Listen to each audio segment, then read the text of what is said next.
Alright, everybody. So, last time, you guys were dealing with fallout and recovery of your epic fight against Nox by chilling out, selling things that you had found. Flickie and Sugtok took the destroyed cubic gate to the Alabaster Academy, and you guys got a bank check for a couple thousand gold.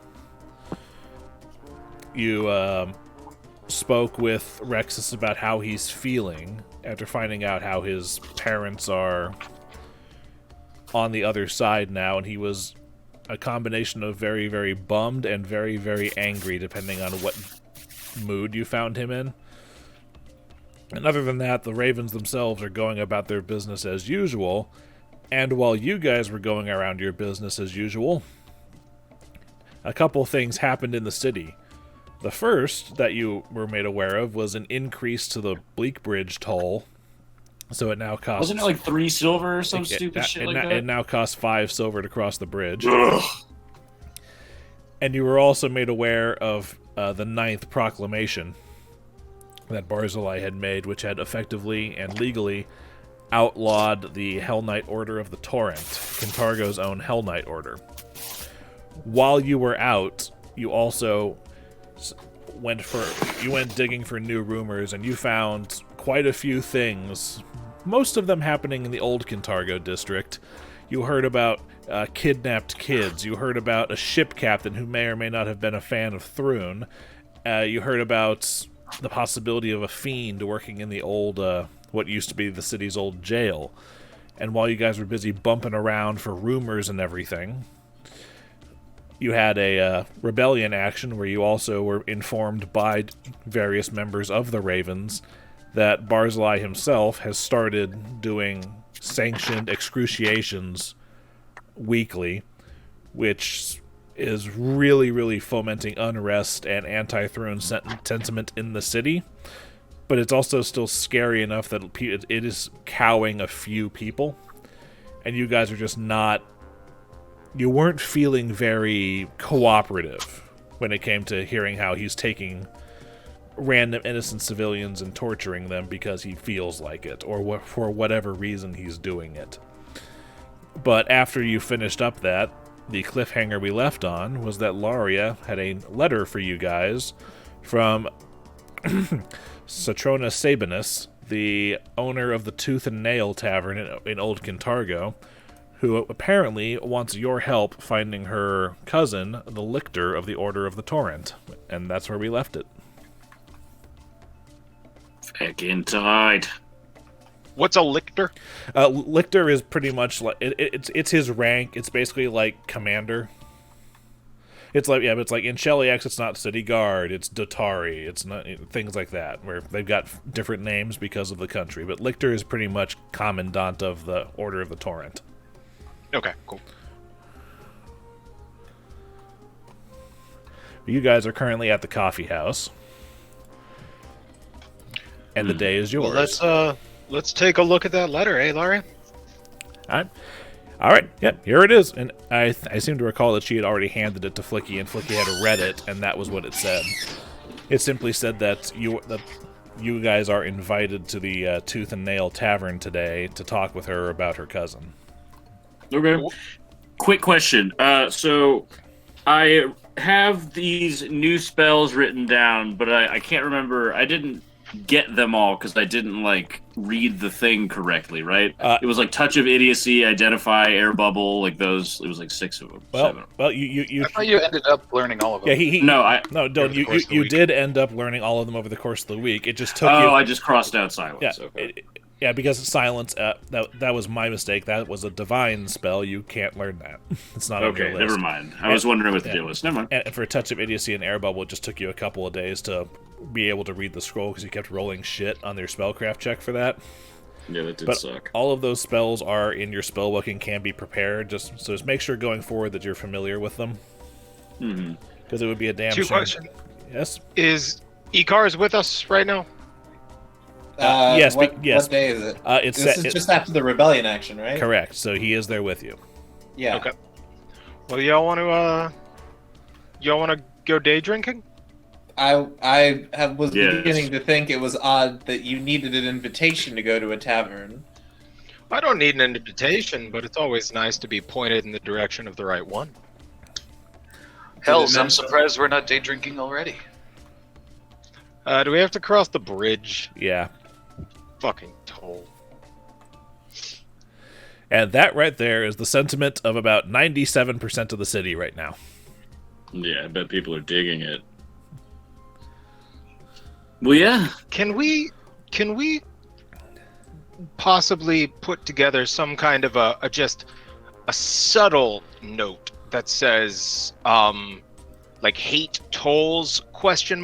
And then just a silver picture of a raven, and just start dropping them around the city to try to perhaps gather some followers, or at least make them think about us. The possibility exists, but who among you is good enough to draw a picture of a raven repeatedly for what could be considered practice?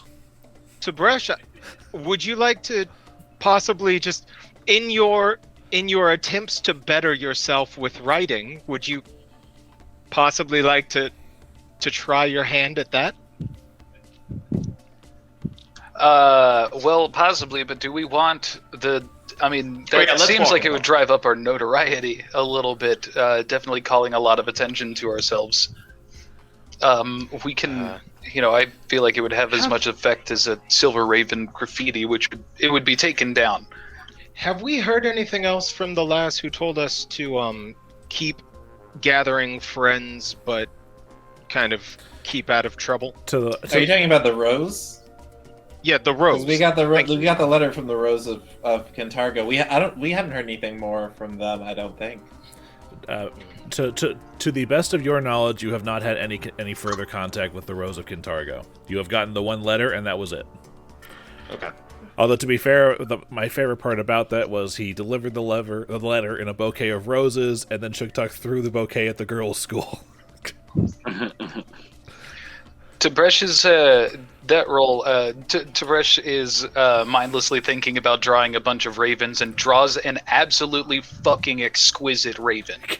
So by accident, just doodling on a napkin at. So the scribe can't write, but he's a fantastic artist. Ooh.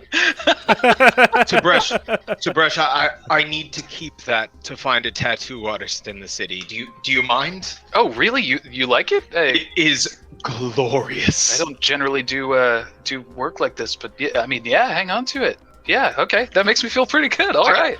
I want to tuck this drawing into my bag, and just I'm gonna kind of keep an eye out for a tattoo artist in the city as we're making our way through. There's this legendary artist named Rob Boss who talks about happy little accidents.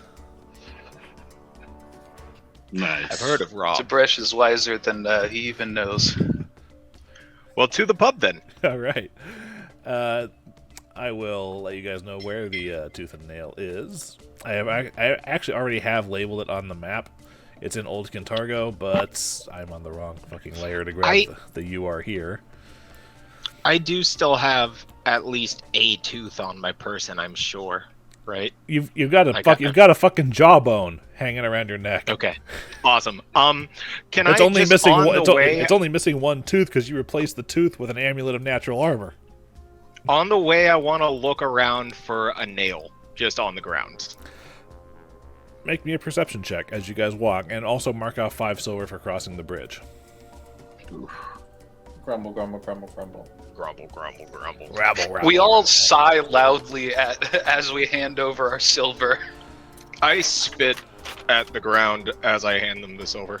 Okay. I'm not going to do anything to harm our boys in blue. I have made the Tooth and Nail very obvious on the map of Old Kintargo for you guys. Okay. And did you Where's my perception? 7. / 11. Sweet tooth. I'll explain that. As you pass by the harbor district, you do actually find like a old bent rusty nail just kind of there. Excellent. I just pick it up and I'm going to be twirling it in my hands as we walk in. All right. But as you get there, let me see if I can find it here. Right. As you guys walk through the streets of Old Kintargo, actually, on the street you pass by the holding house again, which all of you just kind of casually side-eye because you spent a day staking that place out already. But you come up to the Tooth and Nail, just south of the old Kintargo graveyard, and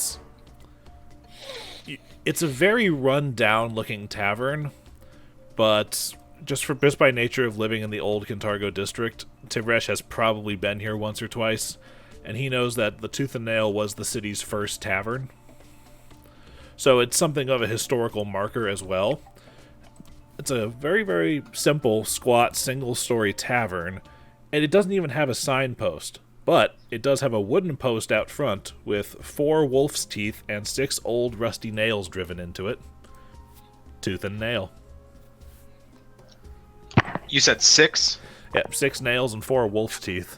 I want to try to jab the rusty nail that I brought with me into the sign to make it a clean 7. Okay, you do. You don't even need a roll for this. It's just like... Fuck yeah. It's a better number, guys. You know, it's not the prettiest establishment, and the name isn't that clever. But the drinks aren't half bad. Thank goodness my order doesn't give a shit about drinking. Exactly. As long as it's in balance. Yeah. And the They're safe to drink? It's... I've had worse. Is it a balanced drink or a balance of the amount of drinks, Tib'resh? I generally have to serve penance if I overindulge. I don't like going too hard, honestly. All things in balance, even drinking. And if I drink too much, then I gotta pay for it. All right. With labor. Wait, you mean you don't normally pay for your drink? No, with penance, I need to go out and restore balance within the world if I decide to do that much damage to myself. Which is why I don't drink that much anymore. It's like I'll have enough for both of us, friend. It's like Hellboy 2. No, my body's a temple. Well, now it's an amusement park. But you get there, and the building itself is not entirely the Tooth and Nail. The building also shares, like most of the building is the Tooth and Nail, but another part of the building, just off to the side, is there's a little sign hanging over it. The sign says Sweet Tooth, and Tib'resh also knows that it's a confectioner's shop. Now those, actually, sorry, how, judging by it's the dingier, older part of town, is it well known and fancy and nice for a sweet shop, or is it similar to Tooth and Nail? The Tooth and Nail is basically kind of changed hands over its history, and Sweet Tooth is the current thing that's sitting in that space right there. Okay. Kind of like how when you drive around, you'll see what used to be a Blockbuster is now something else, but that Papa John's is right there in the corners. Right. Things like that. But yeah, okay. I wouldn't say that it's fancy, but it's definitely a step above run down, because... Right. I'm not sure what the balance says about sweets or whatnot, so I'm not sure what your history with it is. It very much, it's a pretty strict food pyramid in, seldom. But the sweets that I have bought from there, they make a pretty mean powdered donut. All right. But again, you guys get there. The door is closed and it's very quiet inside. Want to walk up to the bar and kind of look around to see if we can... Who's the one that beckoned us here? The note was signed Citrona Sabinus. Citrona. We're gonna, Icar's just sort of hanging out by the door, All right. waiting to see what happens. All right. Inside the Tooth and Nail, it's not exactly very well lit because the windows are a bit old and dusty. And you guys can smell, well, very obviously there's an ale and beer stench just kind of pervading it, because evidently it's spent some time soaking into the floorboards over several decades, as well as tobacco smoke and other odors. I look at Tib'resh. Yeah. And the furniture is way out of date, but polished and maintained, so it's still functional. So nothing in here is new, but it's all well loved and well maintained. I plop down one of the chairs, and I'm just like, look at this! The furniture even works! Yeah, there's a healthy level of squeaking as you sit down, but it doesn't feel unstable. Solid. I'm at this point. I guess I'm still hanging back with Icar at the door. I'm gonna look at him and say, Icar, would you like a beer? Hey, you're going to serve me one from the back? No, I'm gonna go in order. Sure, Not an animal, just a drunkard. I'll Well, have something if the rest of you are having here, and yeah. he'll hand you like a couple silver. Well, I was gonna pay, but thanks. And I'll walk up to the bartender and just say, Right. The bartender's a gentleman with close cropped blonde hair and a healthy amount of weight to him. He says, "Yes, how can I help you?" And also, I should also mention, you guys and this bartender are currently the only ones in here. all right. I meant to ask probably what time it is. I forgot. It's probably early in the day. It's probably about 11 o'clock. Goodness me, it's early for a drink. Barkeep, name's Sugtok, and you are? Oh, hello. My name's Insom. Insom. Hey, Insom. Insom Phyllis. Hey, Tibby. Insom, can I get around for me and the guys? Absolutely, but you might have to go. The Countess is expecting some people. The Countess? Oh, Citrona. It's what we call her. Citrona, do me a favor and tell her we've arrived. Oh, you're the one she's waiting for. Oh, okay. You should have said something, Tibby. Sorry, I was thinking about what to drink. I was looking at the menu. Okay, all right. I'll have a round of your finest. I'm gonna say loudly and then very quietly, like middle shelf ale. Oh, I'll get right on that. And Thank you, sir. Now, the tankards that he pulls out are mismatched and a little bent, which seems to match the quasi-dilapidated look of most of the tooth and nail. But he does go to one of the casks and, from the tap, fills up 4 things of, for lack of a better term, let's say it's the closest thing that Cantargo has to Guinness. Fantastic. I will grab them awkwardly, dual, Quadruple fisting. like this, Got with it. 4. Got it. And wander back to the guys with their drinks. Thickest beer in Old Cantargo. I'll drop 2 at the table with Flickie and Tib'resh, and then I'll walk back over at the door with Icar and say, believe the Countess is coming for us, friend. Flickie and I play a game of quarters while we wait. I was literally going to say I teach Tib'resh how to play chopsticks. Oh, okay, that works. There is a devil pin board on the wall if you want to play that. It's basically what? A devil pin. It's basically darts, except instead of round concentric circles, it's a multicolored devil face. That looks like fun. I have further rules later if you actually want to go into this. We're gonna play a practice round. Okay. Would you care to know the rules? You know what? You've invented them, so yes, Yeah, let's I hear want it. to know the rules. Okay. Oy, oy, oy. Where do we got here? Okay, so basically it's darts and the wall-mounted devil face, and the devil face itself has like pale blue, like picture Grand Admiral Thrawn level blue skin, with ivory horns sticking out of its head, a flat yellow nose, and a long forked red tongue that hangs a little bit off of the background board. And the way that it works is every player starts the game with a hell debt of 10 points. And as you hit the locations on the devil's face, you lose your hell debt. And the first player to hit 0 wins, and the loser or losers must pay the winner whatever their remaining hell debt is in whatever coins are agreed upon before the game begins. And the way that it works is you make an attack roll against the AC of the different areas. The tongue is worth 1 point and has the lowest AC. The nose is worth 2 points, and the horns are worth 3 points. There's no points. There's no points for just hitting the face, and if you botch, you miss the board entirely, which doubles your current hell debt. Yikes. Can I make a charging attack by running with my dart throw? Unfortunately, that's cheating. Okay, while Tib'resh is getting ready and getting set up, I do the thing from Young Frankenstein where I go and I stick all my darts in the board. Nice grouping. Yeah, but the way it works is before your shot, you have to declare what you're aiming at. And if you hit it, your hell debt goes down by that point value. And if you miss that called shot, your hell debt goes up by that point value. Tight.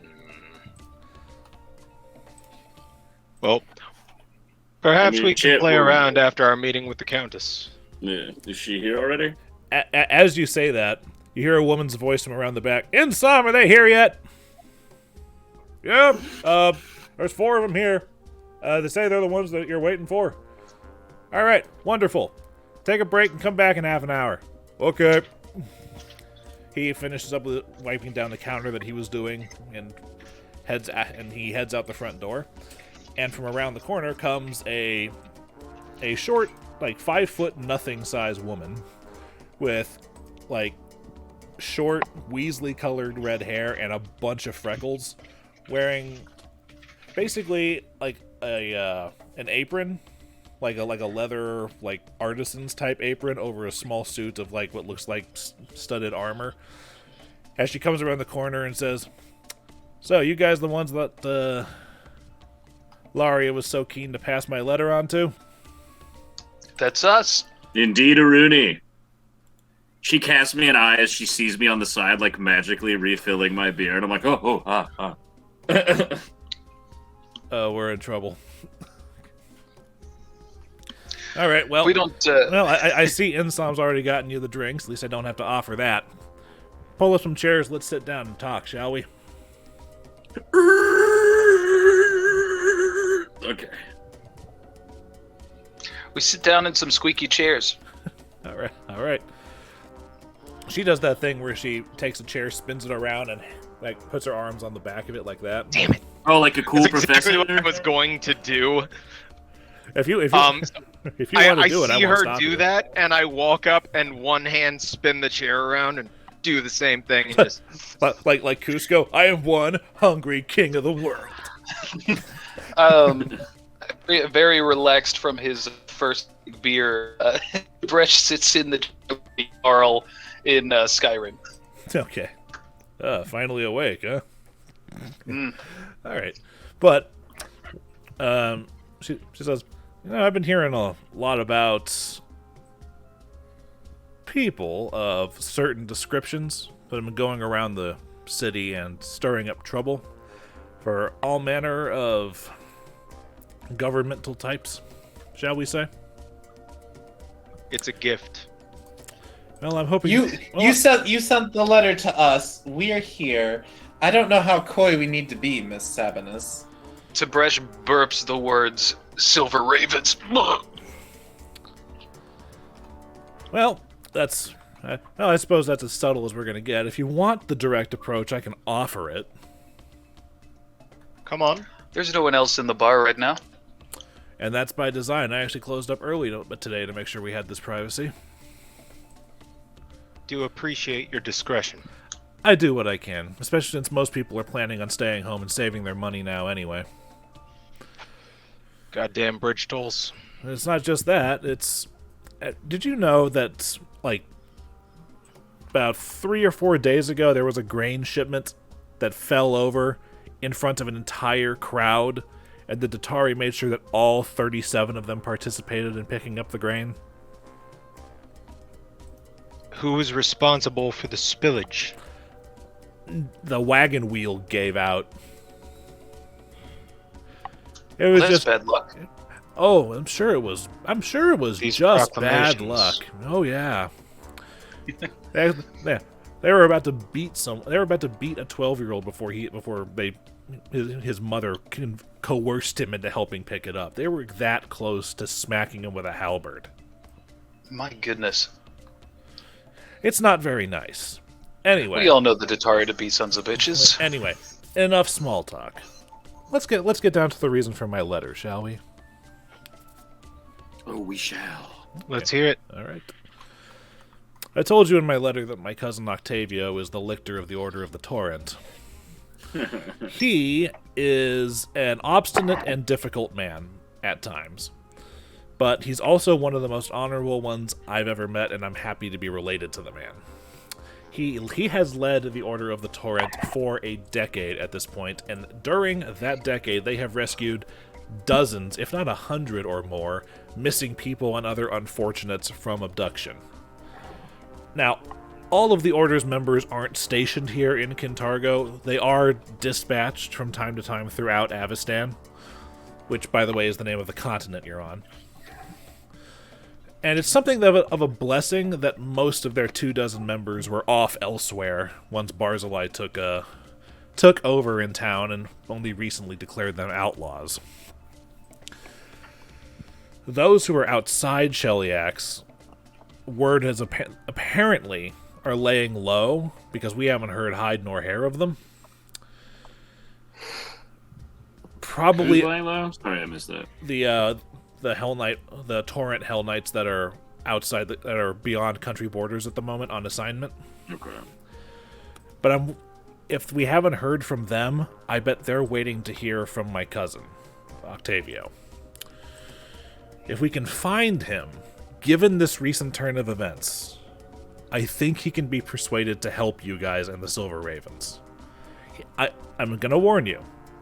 He's very strict, honorable, and a lawful man. He will probably grouse a bit at your methods, but that's just who he is.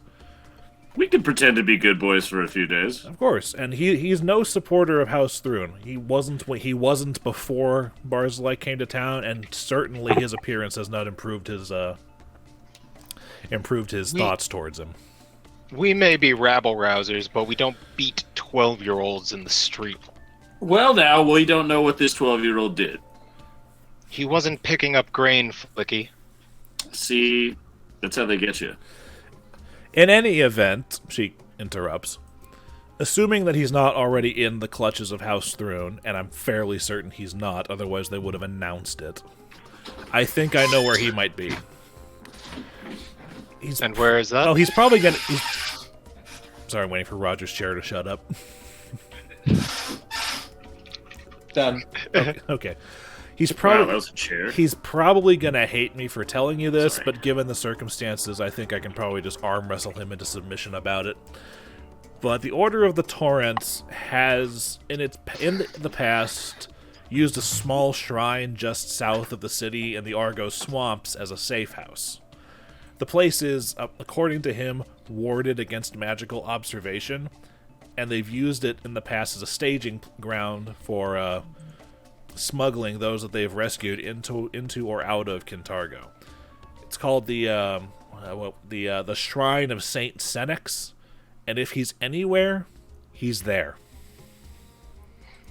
Okay. Is there a way to get there subtly without attracting Datari attention?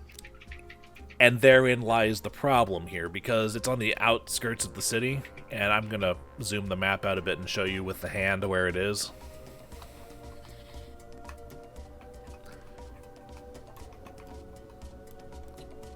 Is it more on the north or the south? South.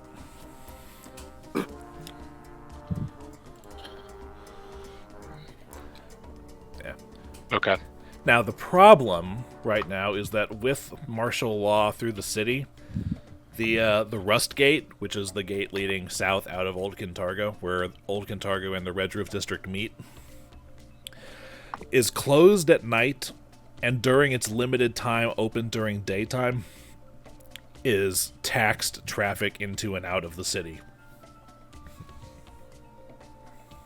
How heavily taxed? It's been a solid 2 silver pieces since martial law was declared. Dun, dun, dun. Less than the bridge toll? True, but still not exactly something people want to pay repeatedly, which is why people who have come into the city have stayed here, or people who have left have stayed out. Which means it would draw attention if we were to spend a lot of time traveling to and from. And Do we know anything about the Shrine of Saint Senex? Let me look forward and see where you guys can roll about that. Hold on. Because I got a bunch of knowledge points. He's a smart boy.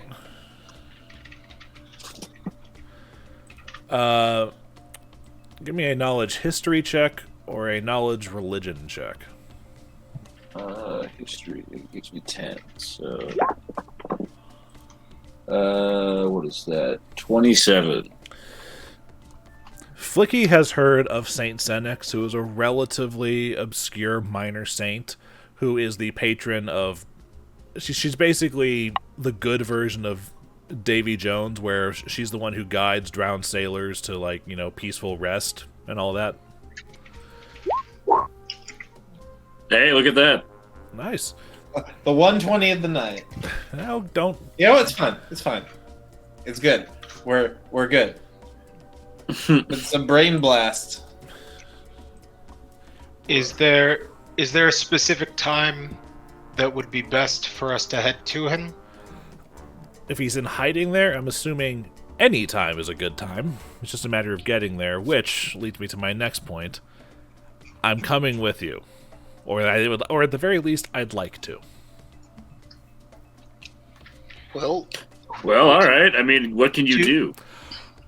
I've grew up on the streets down here in Old Kintargo. I mean, my family used to be noble, but that's several generations ago. But I know how to handle a dagger in a fight. I don't wear this armor just for show. I do kind of wear it to, you know, it's a rough neighborhood, but I'm practiced enough with a knife. Tight. Do you have good reason for us to leave the city that wouldn't attract attention? I can handle that. Don't worry about that. I'll get us in and out of the gate. I'll just need to make a few letters. All right. Well, when would you like to go? Hopefully as soon as possible. But how soon can you get these letters taken care of? It depends on whether or not there's a shipment due.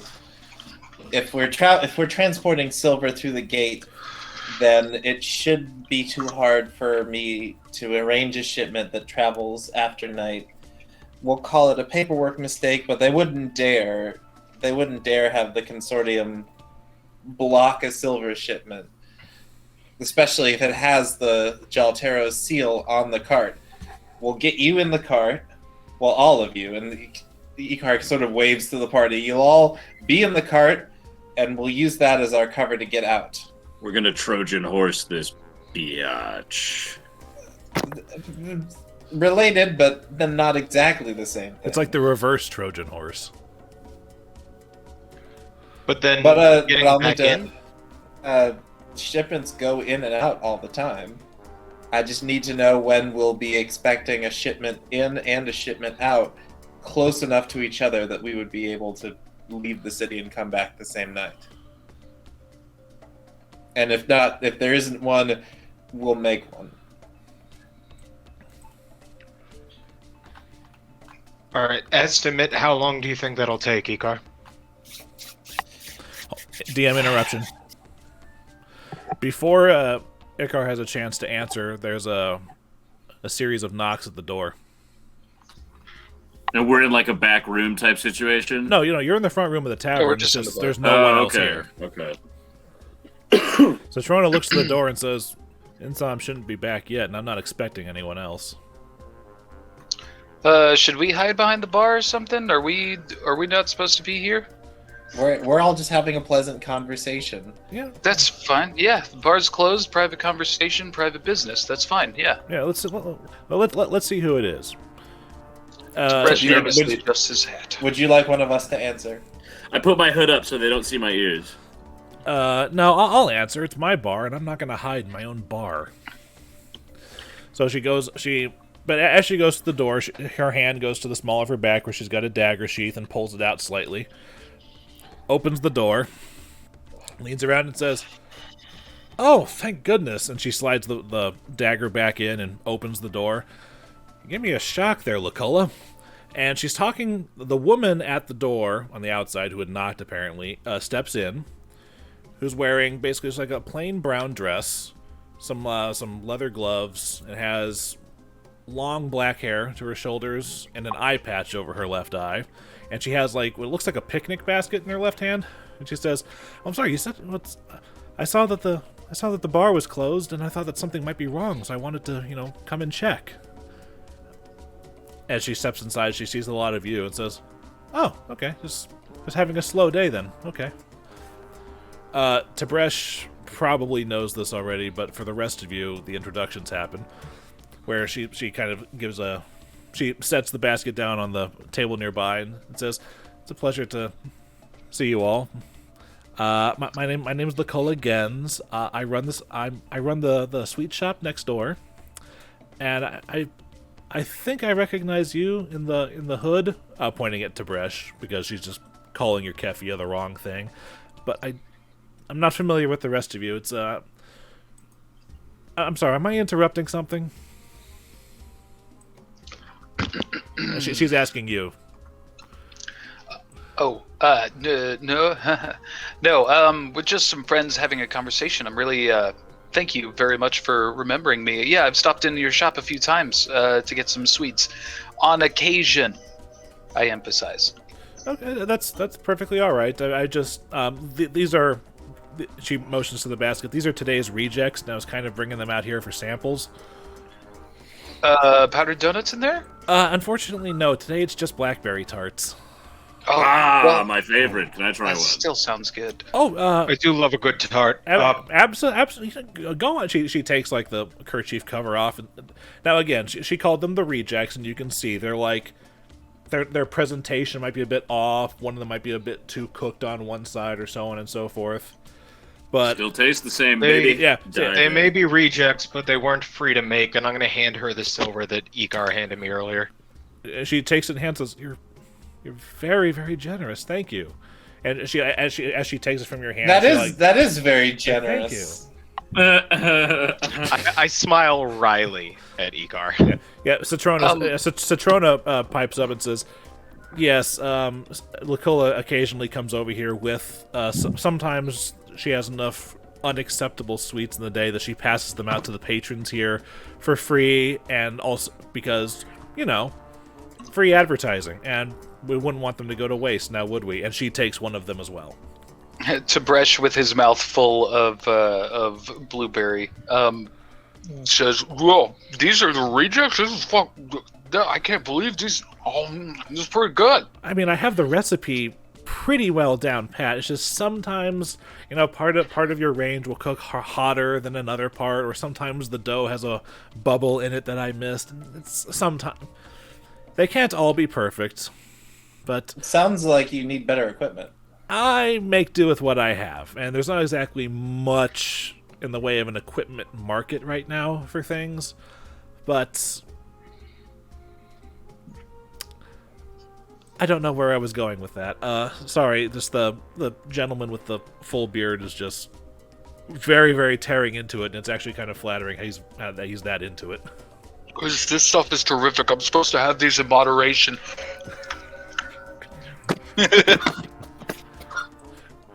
If that's I blink all, and like 4 of them have disappeared, and Tib'resh is like, "What? Well, Don't tell monkey." we do appreciate your time. Was there anything else you needed while you were here? Oh, no, it's just I noticed that she's usually open during this time, and I thought something was wrong, so I came in here to check, but it's fine. And you said you're supposed to have these in moderation? Gotta swallow a mouthful. Yes, I should, Hey, Insum, could I get some water? Insum is not here right now, actually. Insum is still out on his break. Right, I forgot. Countess, do you mind? And I'm gonna grab his mug and wander over to get him some. I'm going to Go ahead. Am I ever allowed to learn conjure water? I'll double check that later. I think that's Later, a divine. I'm pretty sure that's a divine spell. Yeah, I think so too. I'm just gonna double check. Tib'resh, slightly ashamed at himself, sits on the floor and does a few push-ups to work off some of the food that he just ate. Yeah, Just balance. Balance. Nicola kind of pinches her chin for a second and says, "If they're that good, maybe I should rebrand them as Oathbreakers." Tib'resh looks up during a one-armed push-up and says, Honestly, yeah, I broke a couple of the tenets just then. Very good stuff. All compliments, I promise. I continue working out. As you're looking up at her saying this and everything, she it's hard to tell because of the eye patch, but you're fairly certain that her good eye winks at you. He's like, did you blink? What's going on here? Well, we do appreciate your time, and we'll make sure to stop by when we're in the area. Oh, that would be wonderful. I'd be happy to show you what else I've got. I haven't perfected my meringue recipe yet, so I would like some outside opinions, if that helps. That might be a couple days from now, though, but just come on by and ask, and I'll see what I've got. I'm going to make a mental note to stop by in a few days. Okay. It's right next door. She grabs the now empty basket and just kind of, her eyes go wide at how, like, that was fast. And she gives a curt bow to everyone and then leaves. Well, before she leaves, I'm gonna grab her attention. Hey, wait. Yes? Sorry. Here.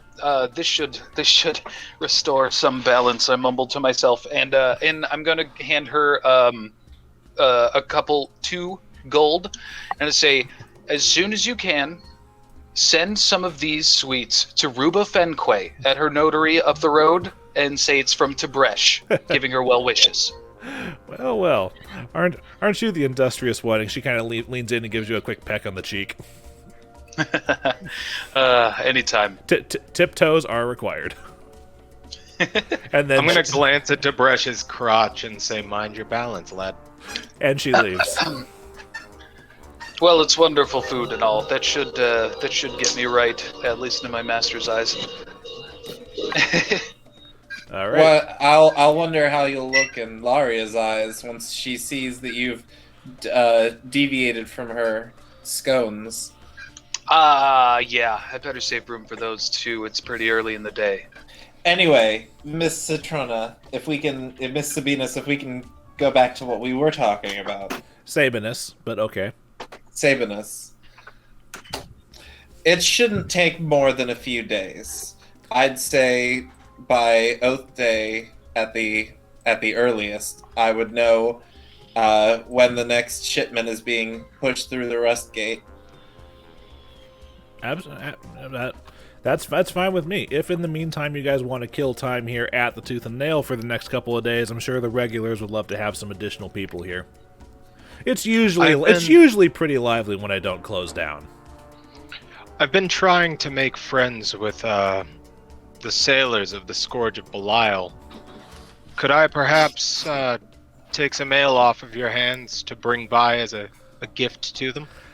Unfortunately, I still need that for my business, so I'm gonna have to say no on that. But How much does it cost? For an entire cask? How much does it cost? How much would it be? I think one of For my us. I think one of my casks I can go for. This is Luke trying to remember how much a cask of ale is worth, but I'm just gonna say an entire cask, probably about 5 gold. I help. I toss 1 gold into the situation. I'll throw down 2. Can everyone else pitch in 1 so we can make friends of the sailors? Sure, what the heck? It's a poor excuse to rob me of a gold, but sure. You gave me the silver of your own accord, friend. I thought we would be getting drinks, not feeding Tib'resh. We did get some drinks, and I look at We the didn't- Countess and say, and I definitely paid for them. All right.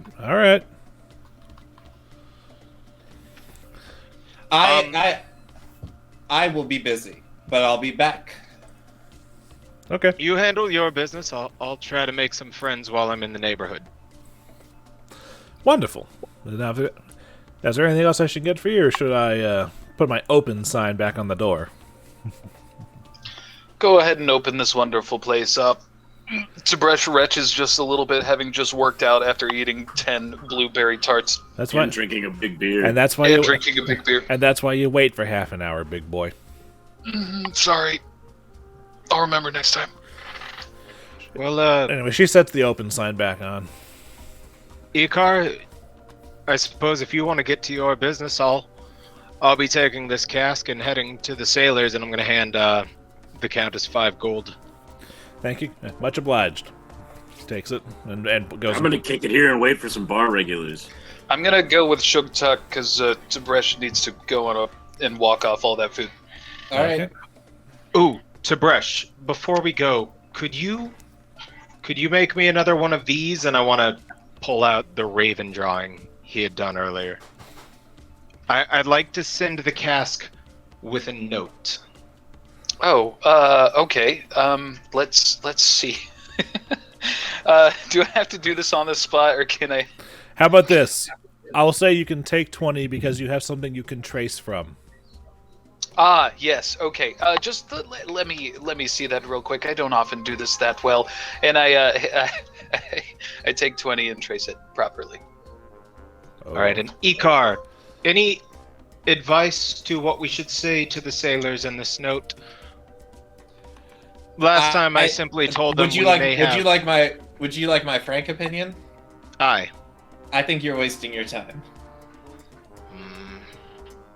But booze and sailors always goes well. These are not sailors. These are Imperial Navy men. Right, but they're not we have running. on They're good not running a authority they don't schooner. like They're crew. not running a schooner across the coast of Barisia to bring wine and olive oil. And spices. They're here Lots on of spices. and they're not here to do that. They're here on direct orders from Her Majesty.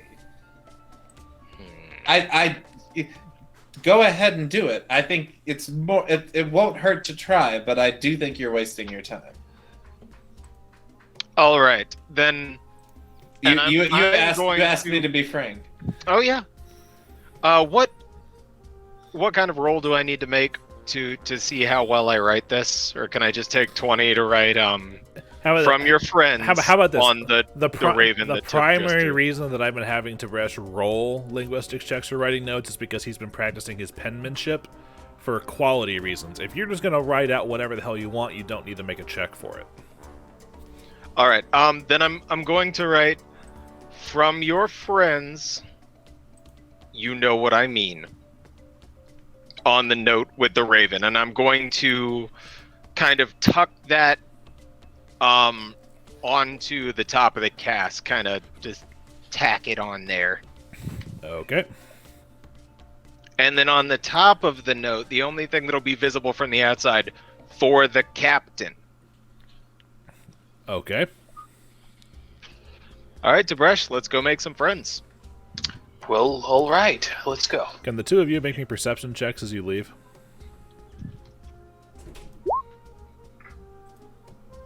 Shit.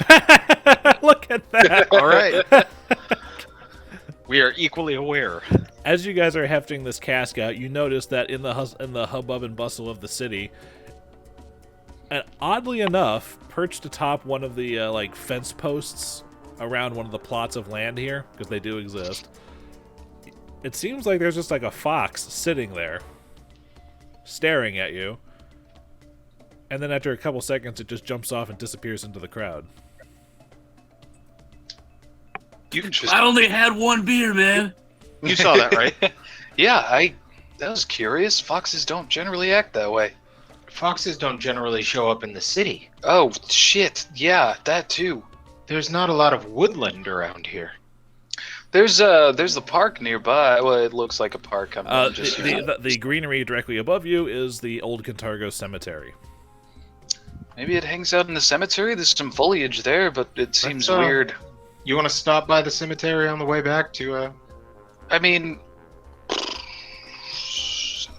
well, yeah, but maybe, or maybe other people have seen a fox around here. We could always, let's just keep an eye out. Let's deliver this and not get distracted. We've done a million things today, and it's barely even check sundial. Noon. It's barely even check sundial. Shit, it's cloudy. Yeah, judging by the trajectory of the sun, the day's still early. You know, it's been a crazy day. We'll tell the guys about the fox probably later. coming to around noon, maybe a little after at this point. Noon. The sun is high. The time is very late. It's high noon. Well, I'm holding this cask over my shoulder, just one arm. It's a bit bigger than that.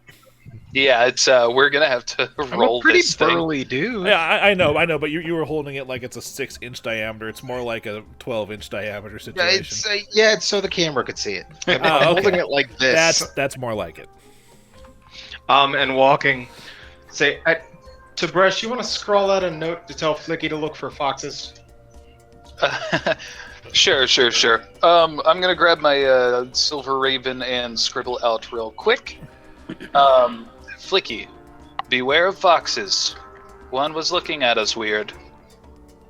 That's about all I gotta say.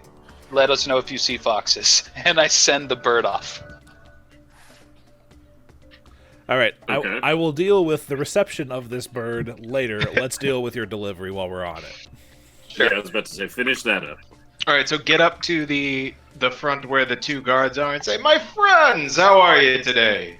Different guards from the last time you tried, and you said, "Halt! This dock is off limits." Yeah, the last guys told me the same, but we had come to a bit of an understanding. The captain and I are old friends. Are you? Check. Yeah, we go way back. Well, I know he knows some people in the city, but I'm not going to ask you what your business is here. You're not allowed on the dock right now. Do you need to ask what my business is here? I don't know. Are you asking to drink with us, or are you trying to make a delivery? It's a cask of ale sends many messages. I drink quite enough on my own. I'm happy to drink with you if you'd have me, but this is merely a gift for the captain, as I know he is not able to leave the ship. That's very thoughtful of you. Set it down right over there, and we'll take care of it ourselves. I really believe that the captain would like to see me to have this delivered personally. For the time being, As I said, we're old friends. old friends or not, the captain is far too busy dealing with the repairs right now. He has no time right now. I will pass along your message, and he will perhaps get back to you. Is there some place we can reach you with a reply? He seems much more agreeable than the last guy you talked to. These are crewmen or Crewmen. guards of the dock? Okay. These are crewmen. They have pulled guard duty. Tib'resh, we're probably going to be around the Tooth and Nail for the next few days, right? We'll be nearby. Mind you, it's for the captain, but it's encouraged to be shared amongst everybody. The captain can hardly drink an entire cask. The second guard. This is The second guard says under his breath, "God, I hope so." Yeah, how about, Boarris, let's just leave this with them, and hope that someone really likes it. Please, know that it came from the Tooth and Nail Tavern, and we can be reached there for at least the next few days. Wonderful. If the captain has a response, he'll send it there. Okay, give the captain our best. He We sounds like a great person. The ale is for everyone, but this note is only for the captain. It's okay. We don't read others' mail. There's little enough privacy on the ship as it is. We're all used to that. You're good men. The captain is lucky to have you. All Do right. you two ever get a chance to make your way into the city? Occasionally, we have to make supply runs while we're here. Well, I'm gonna hand them each a silver. Have some fun when you're in the town, courtesy of Sugtok. This is a gift, not a bribe, right? Do I look like the kind of man who would stoop to bribery? Don't answer that. I hand them the silver and walk away. Something's Tib'resh, beeping. That's my insulin pump. Okay. Tib'resh pops up over Sugtok's shoulder and says, "Hey, stop by Sweet Tooth while you're at it. It's pretty good. They got some good powdered donuts and blueberry tarts. Anyway, yeah, great. See you guys later." On your way, civilians. And we wander back to the Tooth and Nail. All right. Flickie gets a silver raven. I'll be back It in flies just a moment. in. I've got Tim the Hawk, and I'm talking to this bar guy, and I'm like, "Yeah, dude," and like he sees things, and I can feel it, man. Well, here's the thing: the regulars haven't started coming in yet because it hasn't been that long. Yeah, so, but at the moment, the only people in there are Citrona, and after his half-hour break, Insom does come back in. So if you want to be talking to Insom about this, I won't say Yeah, that's no. fine. I'll be talking to Insom about it, because Insom's like a big dude, like, that's crazy, that hawk is yours? And I'm like, well, it's kind of a team thing we got going on here. Pretty much, and yeah, I mean... Yeah, Just fucking Silver Raven hits me in the back of the head, like, thunk. It's like, ah! Yeah, you pick up during your conversation with Insom that he was probably hired for his ability to do manual labor and not much for using his thinker box. Yeah, I got that vibe. Alright, I read the thing about the foxes, and I ask Insom if he knows anything about strange fox sightings in the city. I've never seen a fox. What's it look like? Like a dog that should have been a cat. Never mind. Alright, I gotta go. That sounds weird! That's a really good description. I will talk to you later, my man. Tim, we outie. And Tim flies up onto my shoulder. I get my fucking sick-ass metal staff and fucking throw open the door, and like my fucking cloak kind of billows in the wind, and I'm like, I'll see you in some. And I just step off into the day. As your cloak billows in the wind, it kind of gets caught on the bent nail that Sugtok put into the post outside the front door. I try to walk, and it like yanks me back, and I do like the goofy, like, wahoo! Something out of nowhere on my walk back makes me giggle, and I don't know why. I'll be back in just a second, guys. Okay. I look around to make sure nobody saw that, and then Tim kind of looks at me, and he does like the There are people Evil Knievel's dog. There are people who could have seen it, but it doesn't like anybody noticed or cared. I stand up and I brush myself off, and I go, yeah, whatever, I tried. And then I go looking for foxes. Okay. While you're busy looking for... Is that what the three of you are going to be doing once you're done with your things? I don't know if Tib'resh was down for it, but I had wanted to go back towards the cemetery to kind of poke around. Okay. On the way back. If the two of you want to roll perception checks to search for foxes, we can do that. And I sent the raven back. I was like, go back. Of course. Yeah. Yeah. Right. I mean, you can send it back with just a return to sender type gesture. You don't have to have a note, but you do have to acknowledge its return. Yeah, I sent it back. So yeah, 13. Oh, and I drew a picture of a butt on the note, and I sent it back. Okay. All right. Dillon, 13 for the fox search. All right, Dillon, make me a perception check. All right, perception is +6. All right. Is that the symbol? Nat 20, baby. So 26. Yes. Sugtok finds himself easily distracted by the calming sounds of wind and the ever creepy sensation of walking between gravestones. And Flickie is just dead people, whatever, and is looking left and right. But going through the graveyard, you guys find no traces of foxes. Oh, when did we meet back up? I thought they were on their way to the play. I guess it just happened. Never mind. While you're there, Sugtok, you guys kind of meet in the graveyard. It's like, got your note. Oh, okay. You looking? Yeah, I'm looking too. You get that side, I'll get this side. We'll meet at the top side. Got it. Okay, you guys don't find anything on your search of the graveyard. Roger, what is Icar doing after you leave? Because you're the one setting up timetable stuff here. Icar will head back home, across the bridge, pay the toll very politely without spitting or winking or doing anything. Low profile. And we'll head back and see if he can find either Canton or a Katerina. You can find either of them. They're actually it's about lunchtime. They're wrapping up from lunch at home by the time you get there. So they're still around each other while the house help is busy bustling around. Right. Excuse me, that was Luke. Actually, no, that was Canton. He just had lunch. Okay. Hello, son. Father. Yes. Has Keiko been back recently? Keiko actually should be arriving late tomorrow, if favorable. If she gets muddy roads 2 days from now. Why so curious? That's great. Well, I thought it was about time that I actually get involved in the family business. I'd like to go along with the next caravan that's leaving town. Okay. Keiko should be loading up the caravan when she gets back here. That should take a day. So, our next shipment out to White Rock should be... Hold on. What day is the day? This is Luke asking. Our next out to White Rock should be either Wheel Day or Oath Day. Well, if it's not too much trouble, like I said, I'd like to go with the caravan. Things here in the city are rather intense, and it might be good to spend a few weeks out on the road. I think, as long as you're careful out there, I do agree that the timber in the city is getting a bit much for us at the moment. And fortunately, the road south is usually safe enough. Why the sudden interest, if you don't mind my asking?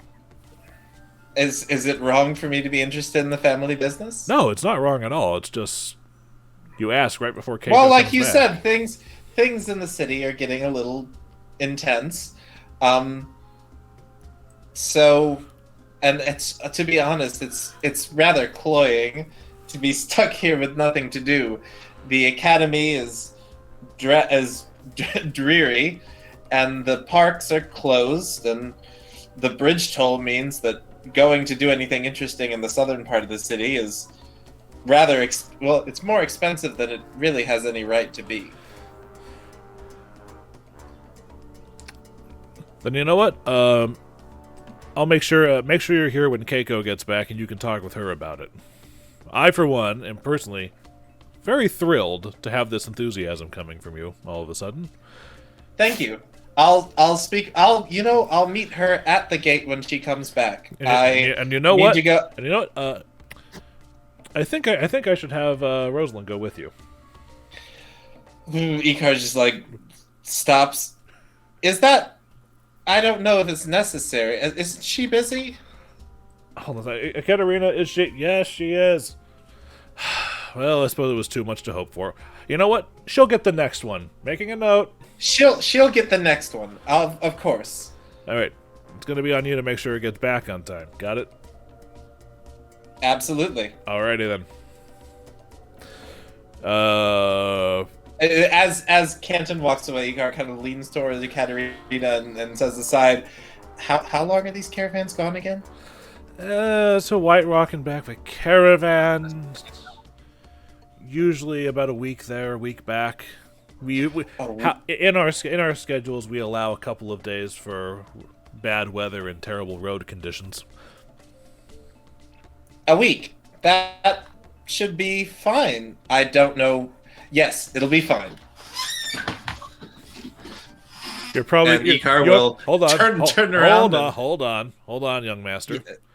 You're probably gonna be needing these too. And she takes and she opens up one of her cases and whatnot and hands you a scroll tube.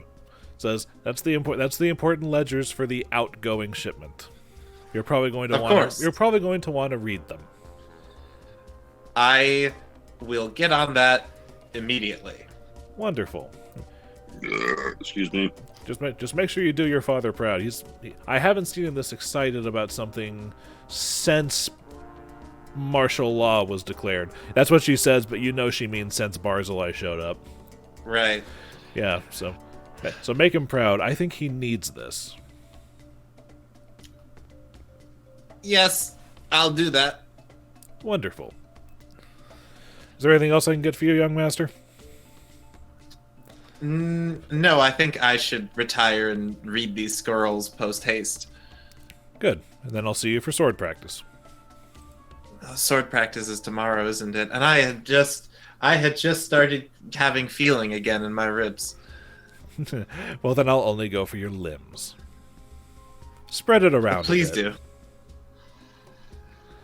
So yeah, for the rest of the evening, Icar will go back and try to decipher the scrolls that he hasn't really spent any time looking at before. To be fair, it's not that difficult to describe. It's just really, really boring. Right. It's just shipments of it's shipments, math, and spreadsheets, and an itinerary. He falls asleep about halfway through it for the first night. 12 pages, front and back. And Friends reference. All right. So while he's doing that, what is everybody else's... Until the caravan arrives, what is everybody else doing? It is going to arrive on Oath Day, which is the Thursday equivalent. So you have... The rest of you have the rest of this star day, and then 4 whole days of downtime before the caravan is ready to leave. What's everybody going to be spending that time doing? I want to make some scrolls of magic missile. Okay. What were the happenings at the holding house? I also want to send Tim the Hawk to look for the foxes, just like circling. Okay. The holding house rumor or whatnot was that Barzillai has reopened it in its original use as a jail, but someone heard a rumor that there's some sort of fiend in there doing information extraction.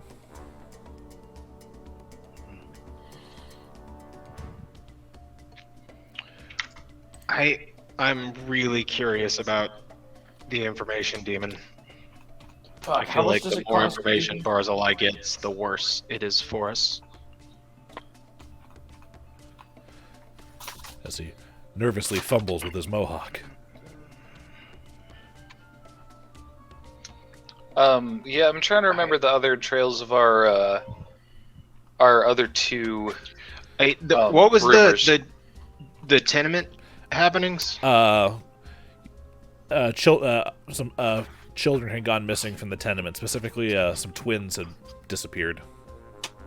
I want to try to look into the twins' disappearance in the off day. Tib'resh, would you like to help look for some missing kids with me? Yeah, I'm gonna follow Boarris. And Flickie, where are you at? He's busy making scrolls. All right. How do I find out how much this costs again? By opening up the scroll tab thing in the journal entry. Because I have the scroll crafting tips thing at the bottom currently includes a graph of how much it costs you and Sugtok to make what level, what spell level at what caster level. Okay, let's see. Scroll crafting tips. There we go. Yeah, and as you guys go up in levels, I'm actually going to make that its own collection of handouts, because then the first level thing is going to get really long, and the second level is going to get really long, and so on and so forth. Right. But for the time being, I've gone ahead and done the math for you on how much it costs you to craft scrolls. I was planning on spending a portion of at least one day trying to do another writing, since I just sent something to Ruba. Okay. So 14. Fuck it. I toss whatever I write. Okay. And Sugtok, make a diplomacy check for the gathering information about missing kids.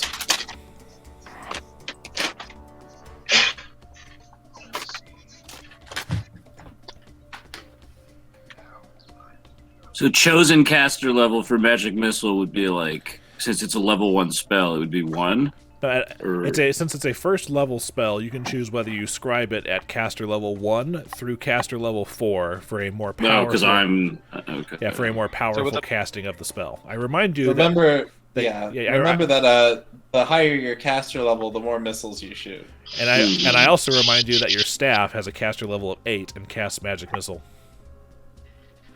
Oh, that's right. So with a +9 to diplomacy, I got a 13. Then I think I might just do one of Scorching Ray. You don't hear anything about missing kids except from the immediate people near the tenement, who are pretty much the source of the rumor you originally heard, or whoever it was originally heard. To make sure everyone's on the same page, I'll just reiterate what that particular rumor is. That been more kids going missing. The latest is a pair of twins from the Eudemus tenement. They just vanished into thin air, it seems. So they're not the only ones that have gone missing, just the most recent. Vanished into thin air, meaning nobody saw them go, or someone was witnessing them disappearing. I'm sure you weren't being literal. Yeah. Well, magic exists, so you never know. But the gist you're getting is that they disappeared overnight and nobody knows who or where. Their parents tucked them in or some such nonsense, and then they were gone the next morning. Cool. How many uses did the... Oh, I'm sorry. I did not realize. My bad. It's okay. No, it's all good. I was just going to say, am I able to attempt using part of that morning, writing what I just ended up throwing away, and then going to assist around the tenement and do my own diplomacy? Absolutely. It's a day of downtime. You've got plenty of time. Heck yeah. All right. So after failing at writing... And while you're busy doing this, to answer your question, Dillon, the staff has 10 charges in it. Magic Missile costs... And I know I used 1. You have not actually used the staff yet.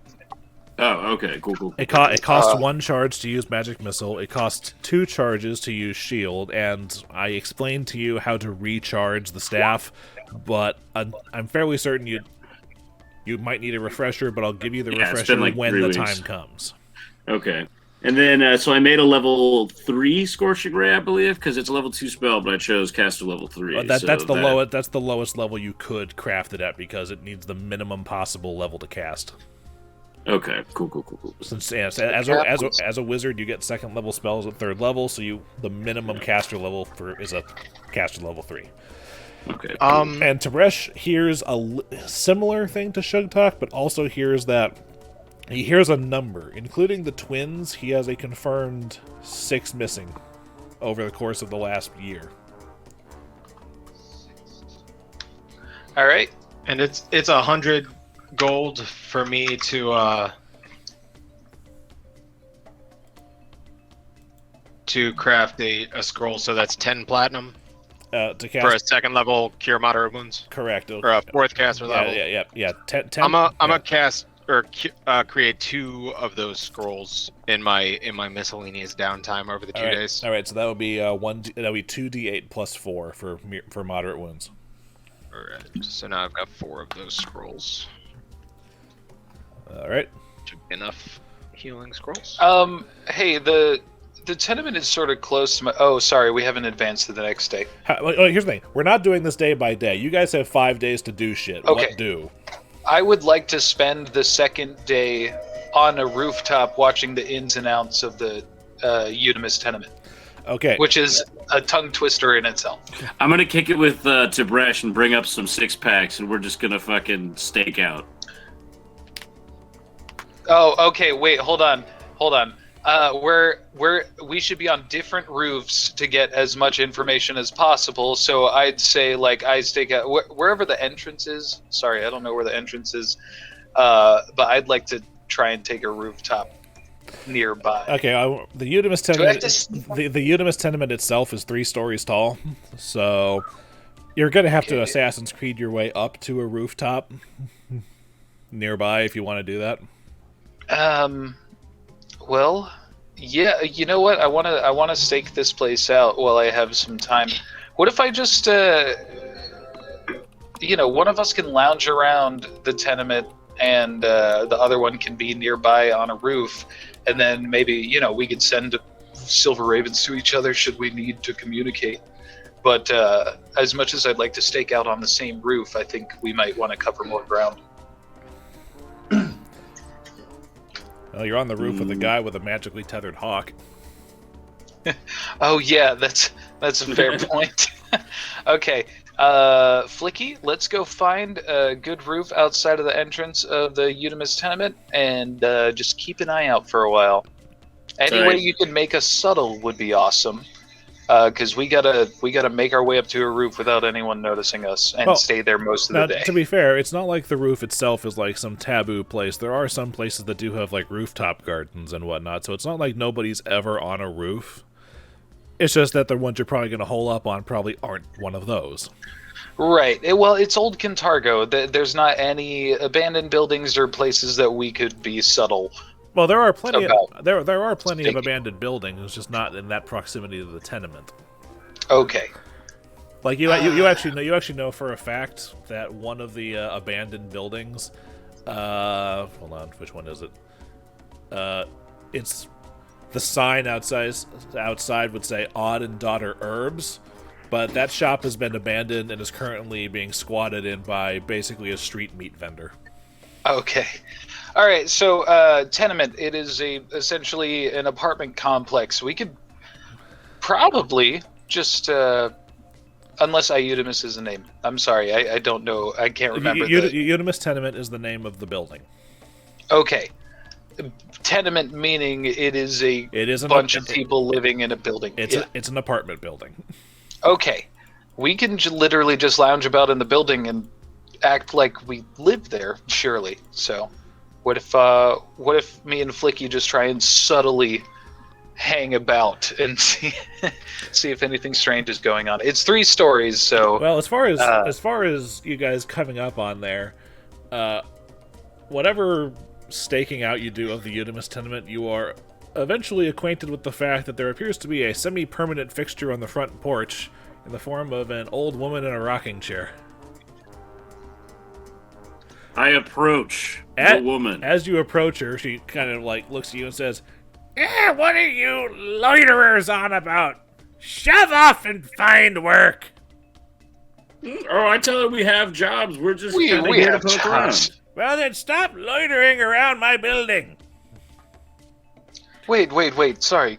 But what can I call you? I'm Nurla. Now get off. Nurla, I apologize. I'm trying to help you guys out. I've heard there's some kids gone missing around here, and we're just trying to make sure that everything's okay, that there are no sketchy people about trying to take these kids. We're trying to get to the bottom of this. Have you seen? It sounds like you stay out here all the time. I mean, I'm sure you see more than most. I'm complimenting. Make me a diplomacy check. Okay, I am not good at diplomacy yet.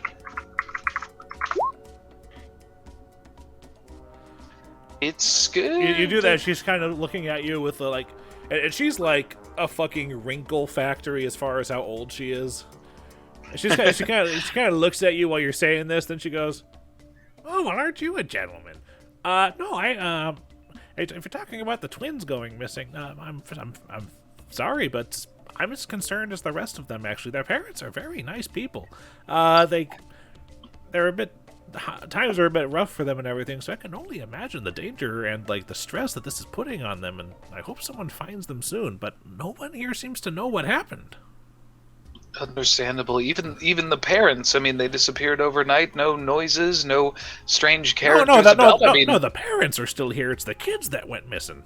No, right. The parents didn't notice anything. I mean, maybe we can go and talk to them, but you're here on this porch, I'm sure, all the time. You didn't see any strange people. Yeah, most of the time. I haven't seen anything odd. I've only heard that they went missing, and even then didn't see anything. I go inside at night, but excuse me. I've got myself She throws up in her own lap. I've got me some acid reflux. It happens to the best of us. Yeah, you remember that spicy chicken that they sell a couple of places down? I heard it took out an orc who looked a lot like you 3 weeks ago. I try and not talk about that night. But their chicken is delicious. It is, but I don't have anything else to offer you. I'm sorry. That's okay. I appreciate your time. We're going to talk to some people around here, so we're not trying to be sketchy or anything when we're scoping out the place. We're trying to make this community safer. I live right up the road, as you've heard from some of the stories, I'm sure. So, don't ever worry. If you ever need anything, let me know. I'm right down the street. Okay. Now take that loitering elf with you when you leave. Yeah, I don't know what he's up to. Why don't we, Flickie, you want to talk to the parents, or? Yes, I want to meet the parents. Okay, well, don't sound. Why don't you try talking to them? I feel I'm terribly awkward around people. Also, you got big teeth. I'll help take care of this. Yeah, okay, we don't have to talk about the teeth. I get big teeth. Come on, man. Okay, I go find these parents with Tib'resh, my big boy. As you go inside, Tib'resh gets. By the way, as far as the whole my building thing, Nurla is the landlady. Yeah, so it literally is her building. She wasn't just being rude. No, she wasn't. But Tib'resh politely asks for their apartment number, and she says, "Oh yeah, that'd be the Shellets. They're in 2C." 2C, thank you. Shellets 2C, got it. Yeah, which is Shellet. Okay. Gene Shellet. All right. Unfortunately, that's not his first name. I know. We go, I presume, up one flight of stairs and knock on 2C. You knock, and as you open, there's like you see like the half of a woman's face around the corner. Can I help you? My name is Flickie, and this is my buddy Tib'resh. I know he's a little big, intimidating. He's a nice guy. What but do you want? we're here to talk about the missing kids. Sorry to get right to the point, but we're here to help. Have you heard anything? No, that's why we came to talk to you. We want to help. Hold on a second. She closes, and you hear like chain and a lock being undone, and something being scooted out of the way, and you open it in. It's a fairly modest apartment building. I would say similar in like modesty to Sugtok's apartment, but a little smaller. Looks like you've gone on lockdown. Well, something got in here and took our kids. We don't want them to. Well, we don't want whatever it or whoever it was to come back easily. At least I'm walking around the room. I like drag my finger through some dust, and I'm like, running it between my index finger and my thumb, and I'm like, now you say something. I sniff the dust. I lick the dust. And I'm like, are you sure it was something and not someone? She said something or someone. Can we, I'm gonna scan during the conversation, just scan the room, just to see if I pick up anything unusual. Okay. Can I do that? Yeah, sure. And as you're scanning, the husband comes in, and they introduce themselves. His name is Morton, and her name is Ceci. Hi, Morton and Ceci. We heard about your kids. Your twins. Yes, they went missing about a week ago, and we've been doing our best to go around and ask people what they've seen, but unfortunately, it seems the Lord Mayor just has the Dotari doing anything other than finding them, and... Is there any way I can, detect... Oh, sorry. And the current mood in the city keeps most people inside, or at the very least suspicious. I think I've made more new acquaintances in the last week than I have in the last decade. Just asking anybody that I can find about my children. Our children. As he gives her the, squeeze around the shoulder. I'm sure they're not the type to constantly run off or anything. They're not out and about on their own little adventures. They disappeared in the dead of night. Oh, they went to bed, and we woke up in the morning. They were gone. Now it's not like they're toddlers or anything. They're in their early teens. Is there any way I can detect to see if anything magical has happened in this place recently? Like if you can use detect magic to find lingering auras, but that's what I'm going for. I go like Batman Arkham sense and look for floating Gordon whiskey breath. As you detect magic around the room, you do not detect any lingering auras. However, you also know from detect magic that he said that they went missing a week ago. If anything was still leaving an aura at that point, whatever took them was on demigod level power. So you never know. Yeah, so the good news is you've ruled out demigods stealing their children. Demigods or anything more powerful stealing the kids. Have they swept up or cleaned, or can we look for footprints? I did do that perception check. I'm not sure. Yeah, a perception check. Turns up. You find no footprints. I mean, they don't live in dust. They do sweep and whatnot. Right. So it's a wooden floor with occasional rug thrown there, but it's not like tracking someone going through the forest or something. It's really, really hard to find that. But you find the one thing I can give you for certain is that they say that they've kept the boys' room as it was, and it does not appear to have been any sign of a struggle in the house. Have we seen the boys' room yet? It's small enough that... hold on a second. Let me double-check something here. I just got to double-check my what I have here for you guys. Because the way that it's laid out, as far as the apartments are concerned, is as you come in, there's a front door with pretty much with one main room, which basically serves as kitchen, dining, and sitting. Or at least it would be sitting, but there's a bunk bed over there, which is, according to the parents, where the kids sleep. And there's 2 other rooms leading into the master bedroom, which is a small bedroom where their parents sleep, and then the bathroom. It's not much of an apartment. It's the kind of place that poor people live. It's pretty much a studio apartment. Okay.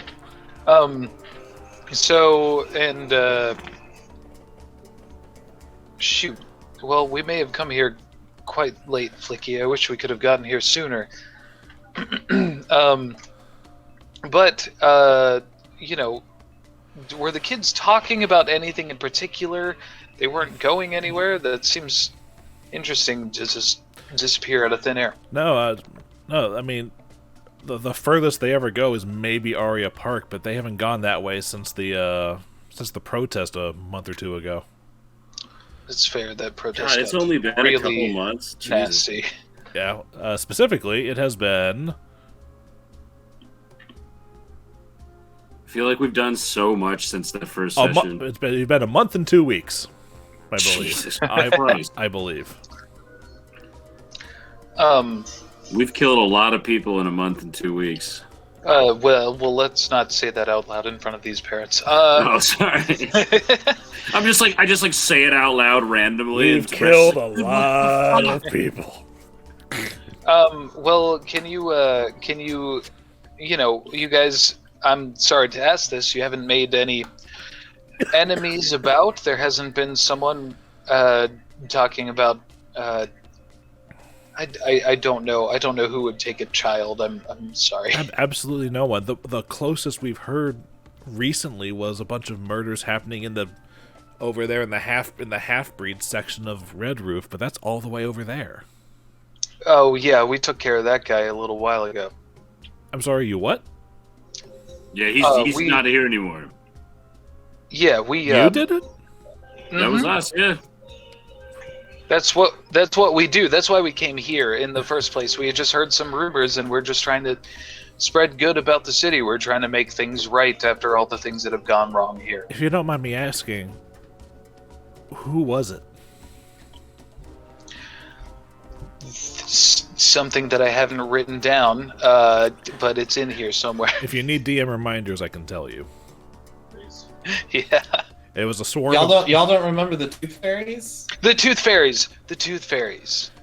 Icar remembers because they pulled his tooth. Yeah, because they yanked my good one.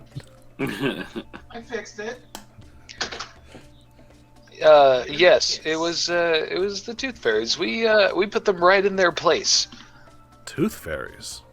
Wow, that's... Yeah, they smell real bad. You'd be surprised. It was not a great time for all of us. We got pretty messed up in that fight. Well, I certainly hope there aren't any more of them.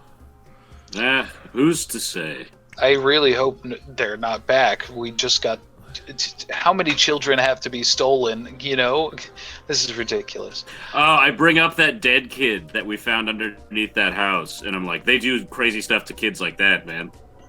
Well, no, hey, hold on. Their kids are missing. I'm sure their kids are fine. They've just been taken somewhere, and they're safe wherever they are. We just have to find out where they are. I remind you that the Tooth Fairies all left corpses behind to find. Yeah, I'm all the kids are just missing. I'm gonna try and comfort the parents. Garrett, that's a hilarious joke. I'm gonna try and comfort the parents. I don't think anything like that. I mean, like we said, we got rid of the Tooth Fairies. Your kids are probably fine. We're just trying to chase down every lead. Okay. Anyway, so nothing was heard that night. Okay, well, Flickie, I don't think there's much else. If you hear anything about our children, please come to us immediately. Absolutely, we promise. Okay. Okay. Thank you. If Can you I use your restroom? Yes, it's the door on the left. Thanks. you I'm gonna need- go take a cheek splitter. If you need to contact us for any reason, if anything happens here, and I also told the nice landlady out front. You think go Nerla's ahead and- nice? Well, if you're nice to her, I think there's a lot to that woman. And then she looks up and says, "Why have you never tried that?" I don't know. You can find us if you need to. Where? I'm going to draw a very nice silver raven on a little piece of paper that I carry around, because I'm always carrying around books with me. So yeah, I will literally hand them a piece of paper with a silver raven drawn on it. Okay. We'll I guess look for this. I guess we should get a stamp. We're the silver ravens. Just in case you need anything, just ask for the silver ravens. Yeah, I don't know if we would go around asking about us. Maybe just tell her about the bar or the place we hang out at.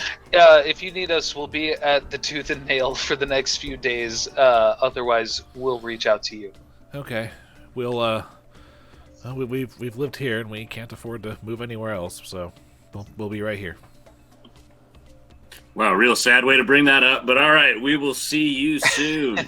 Sorry, we've got a lot of worries hanging on us right now. That one just kind of. What do you mean? What's going on? No, I pull Flickie out of the door. grab his staff and break it over the back of his head. He can't. No, it's made of steel. He's a monk. He could do a lot of things. It's made of silver. It's silver with a steel core. I'll pull Flickie out of the room and close the door behind us. And I go, God, can you believe the gall on those guys? No, it's not the gall. They just lost their fucking kids, man. All right. Oh, that was them? No, that was. No, but I get you. All right. Well, shit, we didn't learn anything. 1/4 of our heroes, ladies and gentlemen. Well, I guess. Let's meet up with the hairy one. As they've been doing their stakeout shit, let's go ahead. I've been hanging out at the Tooth and Nail waiting for word back. Did anything come in the first half day that I was hanging out around the Tooth and Nail as they were doing the stakeout? No, and I'm just going to let you know that there will not be any sort of response before a convoy thing on Oath Day. Oh, right. So we're just getting straight up free time right now. Like nothing is happening. Pretty much. So if there's anything specific you guys want to do, let me know. Otherwise, I'm going to jump ahead to Oath Day. Is there a tattoo artist near the Tooth and Nail? You can find a back alley tattoo artist here in Old Kintaro. I want to find one and get the silver raven that Tib'resh had drawn tattooed on my left bicep. It'll cost you 7 silver, but you can do it. Done. All right. Me and Tib'resh are playing chopsticks as we walk down the street. Well, here's the question: do you want it in color, or is black and white good, or just silver? Silver. Okay, so like black outline with silver filling. Yeah. Get done. Sorry, otherwise it would have been 5 because he just got to use the colored inks. Shouldn't be a difference, but.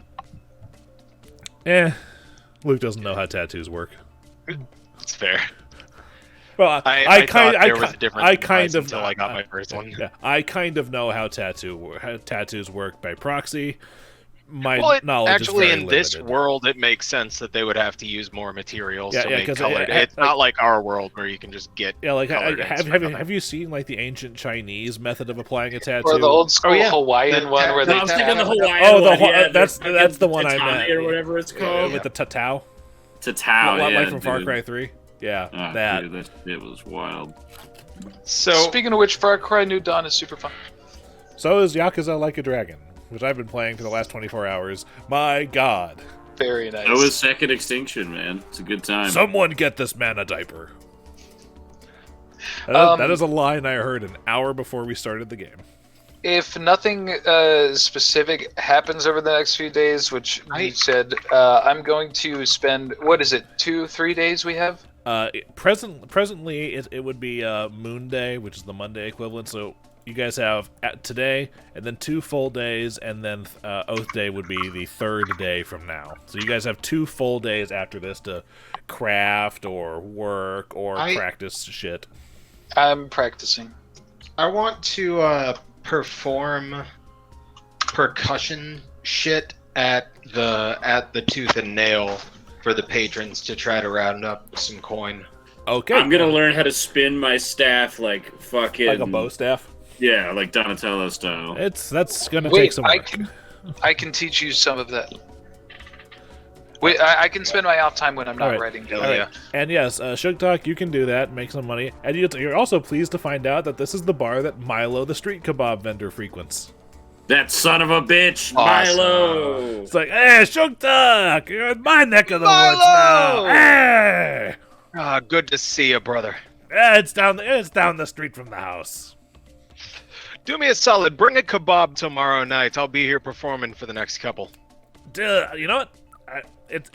I've seen weirder tips, but by request, I'll make it happen. You know how much I love your meat, Milo. This one will be on the house because you're the one providing the service now.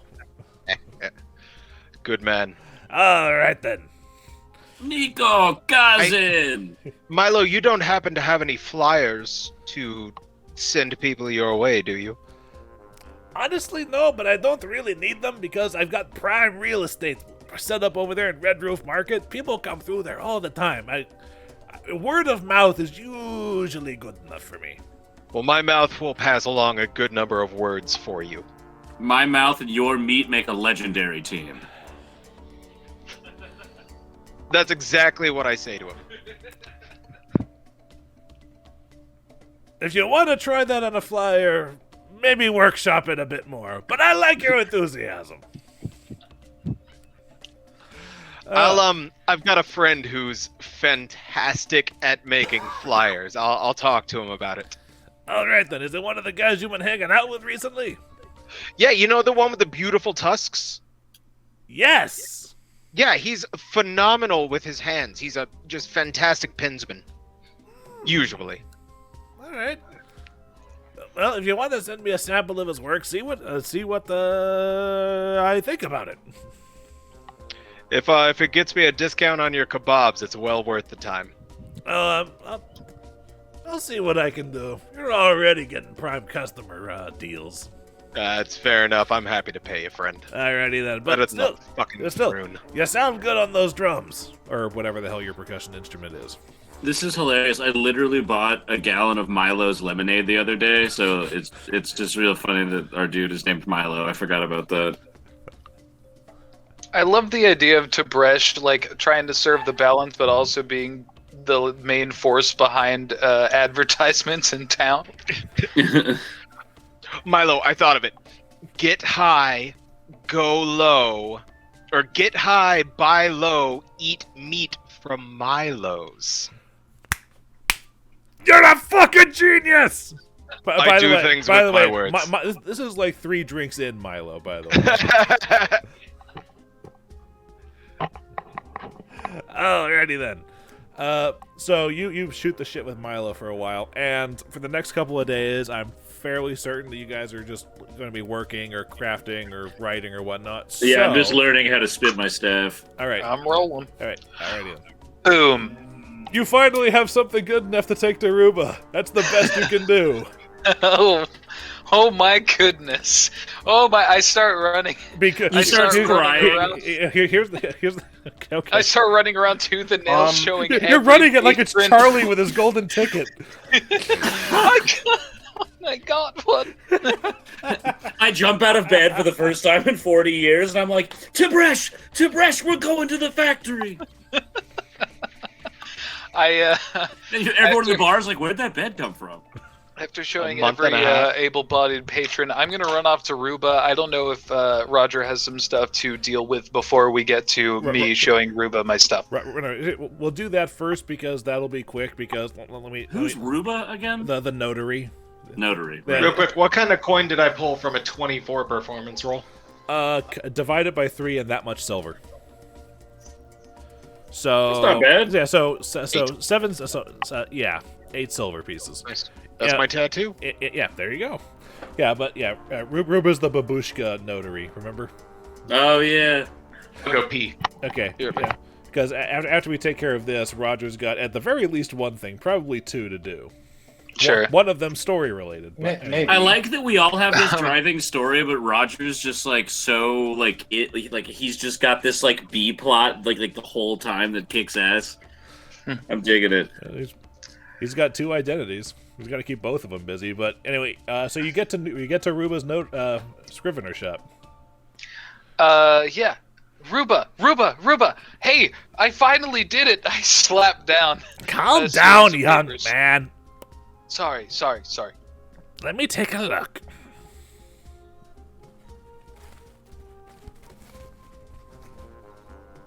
Yes, Luke did just grab a napkin for a prop. It's what I've been scribbling on for the most part. Well, it's certainly a marked improvement from the swill that you force-fed me last time. Right. I've been using Him your shoving quill. drawings down her throat. I've been using your peacock feather quill. I think it's good luck. Well, you do know I gave that to you as a joke, right? I find the balance to be quite, it helps me. Well, if it lets you do stuff like this, then yes, if you still want the job, I could use an assistant every few days a week. Okay, yes, I'm happy to help out. More than happy. Delightful. Let's write up and basically the days that Icar is doing his Icar stuff and not with the Ravens are the same days she asks you to apprentice with her. So on those days, you're also going to be sans out from the Ravens thing as long as you maintain this job. Okay, cool.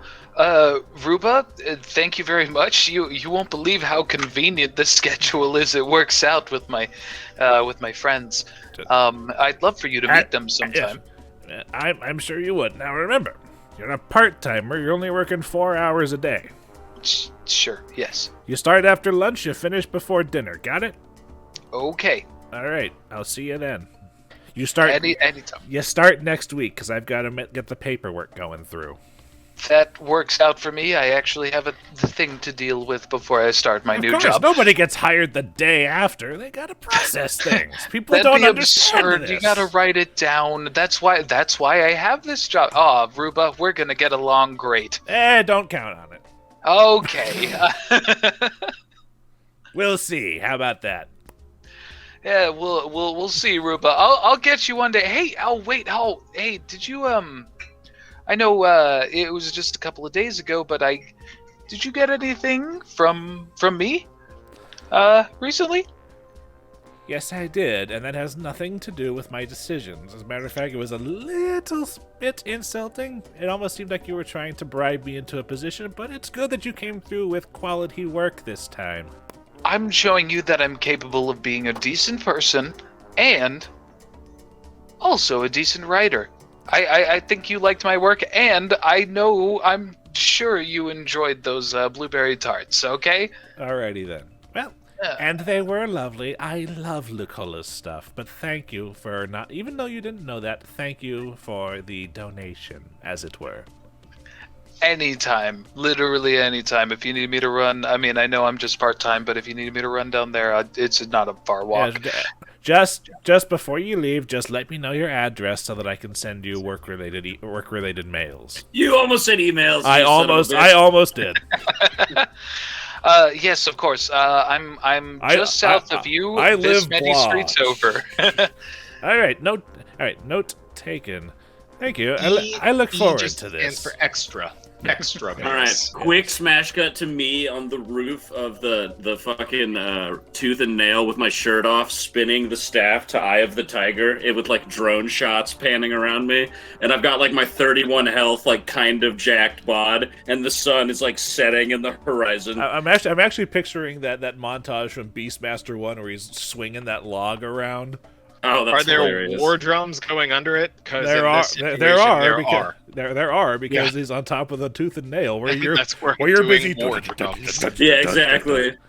And then like I finish the routine right as the sun sets, and like the sweat falls off my face, and I'm just like, I've done it. And also, can we just take a quick moment to applaud that like in 3 weeks of in-game time, Tib'resh's arc of practicing until he nat 20s his linguistics actually took the length of a fucking story arc to do.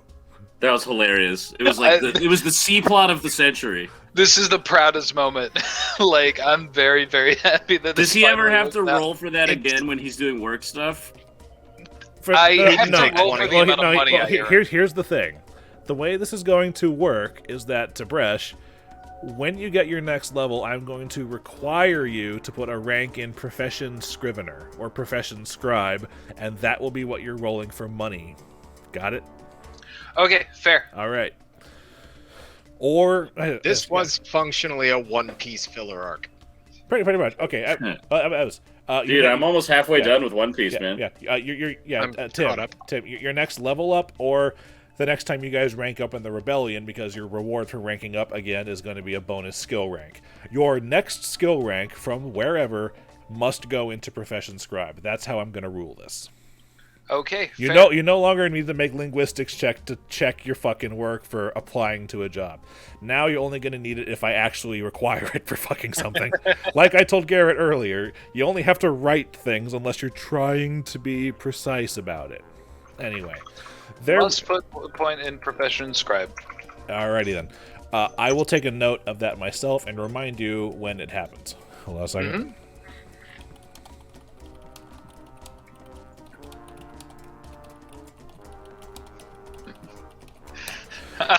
I'm so fucking psyched, and so is Tib'resh. That is the most meaningful, pointless natural 20 I've ever seen. I run full sprint back to Tooth and Nail and tell the guys the news. In the burning heart. Fellas, you're not gonna believe this. I did it. I impressed Ruba. I'm not a bum anymore. I'm like wiping the sweat off my brow. And I'm like, dude, the stuff you taught me, I did it too. Today's awesome. They probably have no idea that I've been trying to impress Ruba this entire time. I feel that. Anyway, so you guys have had a productive 5 days. All right, so Oath Day rolls around, and today it's Icar's day. So we're gonna go. All right, Oath Day rolls around now. Like Canton said, Roger. Keiko did get back. There was road issues, so she got back. Right. She got back 2 days ago, and she's ready to load up the next caravan or whatnot. And she tells you that it'll be ready to go basically right before curfew, so you'll be out of the city before you have to worry with that. Well, there's a few things. I am very excited to go along, but I thought to myself it would be better since it won't just be you. I don't mean to insult your abilities, Keiko, but I hope you won't mind if I've hired some extra help for this caravan. It's your first time. I understand completely. They'll come with us, and that should be it. And if anything happens, I'm sure any sort of deviations shouldn't delay the caravan unnecessarily. It shouldn't be too much of a problem. Are you sure you're not going to need additional help beyond the bodyguards? Are you sure you're not going to need managing help or anything? No. I've got it all under control. I've got and he pulls out the scrolls and sort of drops a few on the ground as he's looking through them. I've got it all under control. Let's hope that you're right, because this is an important step in your future with this family and its holdings. I mean, it's just a caravan. We go, we deliver the materials. There's a little bit more to it than that, but that's what hands-on experience is for. Also, Roger, out of character, can you just whisper or message to Tim what days that you don't do Raven things so that he can get himself a work schedule for his character? That's fine. All right, thanks. Yeah, I can do that. All right. But as far as that goes, that's what that does. Is there anything else that you need to do come Oath Day? He will, before he leaves, ask Rosalind, what does she think about these papers? Not that he doesn't have it totally under control, but if she were to look at this with a fresh eye, what would she think about it? What would she do if she were coming? But she's not coming. Well, what would she do if she were? She's crossing her arm and doing the finger tap thing while WWKD. While you're asking. But yeah, she takes she kind of grabs some of the papers from you and looks over them.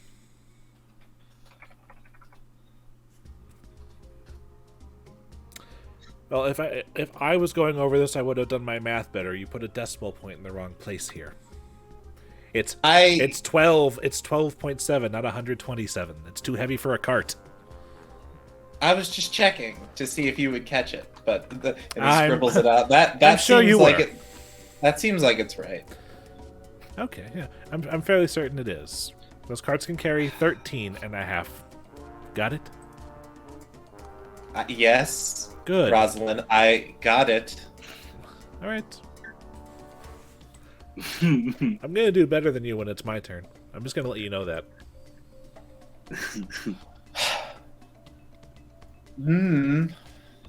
Don't you have to go change Maximilian's diaper? Fortunately, we have servants for that.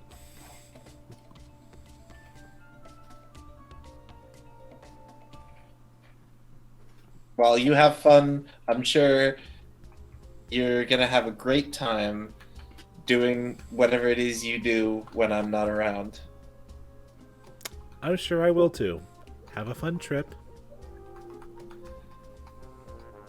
And Icar will sort of breathe in, try to calm his nerves, breathe out slowly, and head towards where he'll send a raven, one of the messenger ravens to Tib'resh's house, letting them know to meet them at the gate, where he'll get them passed through as an extra security detail. And you do have the necessary paperwork for this included in with your stack of ledgers and shit. We'll need to. Does anyone here have their own horse or animal stabled up? Because you're gonna need some sort of transport. Do you know how to ride horses? I know how to ride horses. Who has ranks in the ride skill? Because that would be the yes or no answer to this question. I do. And no, wait. I only have ambient bonuses. I don't have an actual point in there. I don't have a rank in it, or I would be naturally inclined to it.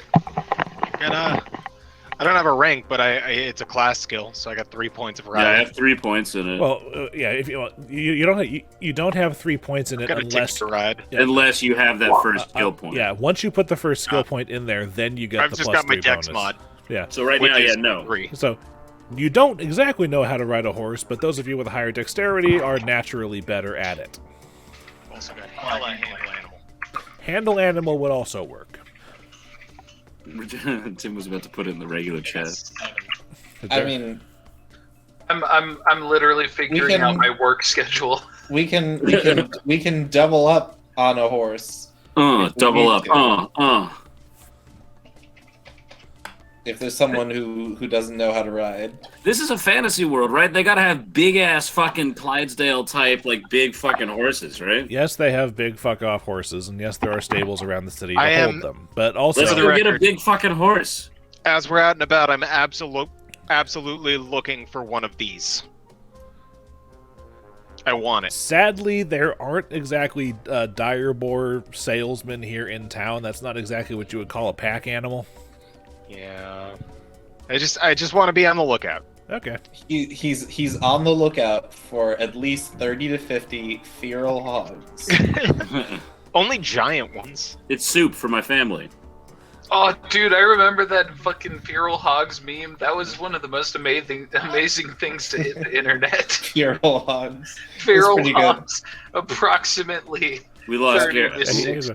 He's coming back. As a matter of fact, that entire thing, Yahtzee Crowshot made a small little game based on that. Wow, I just farted and it is disgusting. Thanks for sharing. Congratulations. Well, if everyone's ready, we'll meet at the gates. We'll meet right before curfew. We'll head out of the city before curfew. We ride at dusk. And you'll need to let is it Sabinus? Yeah. Or Sabinus? Sabinus. You'll need to let Miss Sabinus know what the plan is. Hey, Luke, do elves sleep? In this game, they do. Oh, okay. In D&D, they just trance, but in Pathfinder, they sleep. Okay. Sorry, continue. All right. Well, I agree to just bide time until we meet up. Does anybody have anything else to do on Oath Day before you leave? Are we gonna get that big ass horse? If you want it. I want a big ass fucking horse for our expedition and to have for our own selves. I remind you that this caravan does come with horses. I'm gonna name him Big Sebastian. Luke, for the sake of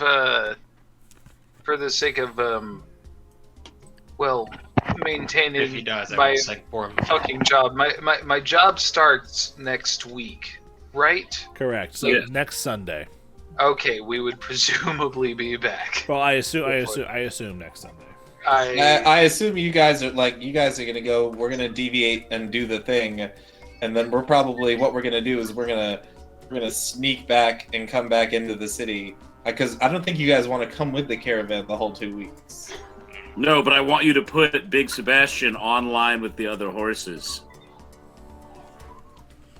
So you're just gonna leave him by himself in the caravan when we come back to the city? What? How many horses are dragging this cart? I want you to strap him in. It's not just one cart. Yeah, it's not just one cart. This Oh, is it's a caravan. I'm an idiot. Okay. Well then, I'm gonna find a big horse, find out how much it costs to pay for him, and then stable him for a week. A horse. A light horse would cost you 75 gold. A heavy horse would cost you 200.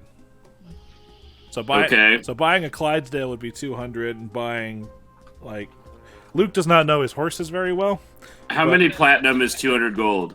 Wait, you're gonna buy the horse outright, or are you just gonna rent it? I'm gonna buy the horse. This is gonna be my horse. That'd be 20 platinum. I'm gonna spend 20 platinum on this horse, and then I'm gonna name him Big Sebastian. I'm gonna call it and say he's a Clydesdale, and then I'm gonna find out how much would it cost to quarter him for a week.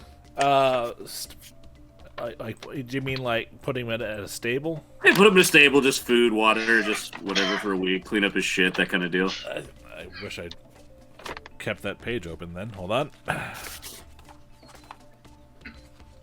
I'm gonna keep him at the Wasp's Nest and build him a little thing there later. But for now, there is not a stable at the Wasp Nest. I know, that's why I said build.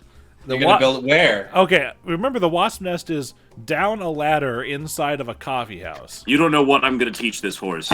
It's a Clydesdale. It's fucking enormous. Yeah. All right, I'll figure it out, but I'm gonna figure out how much it pays to board him. Nearby, at least, nearby the bar. I want to board him near the bar. There's got to be a stable in the upper part of the city. There are stables in the city. There's actually one kind of just off of the Newt Market. But the Newt Market? Yeah. You guys haven't been there, but the Newt Market puts itself up in that basically right in front of the northern gate out of the city. That big green clearing is basically the Newt Market, which is the closest thing the city has to a not quite black market. Okay, yeah, then I'm gonna put him up there while we're gone. Okay, stabling per day is 5 silver pieces a day. That's fine. So 35 for the week. Yes. I'll leave him 40 just in case we run late. Okay. Now I remind you guys that the Shrine of Saint Senex is not that far out of town. I don't care, man. I don't want them to kick out fucking Big Sebastian.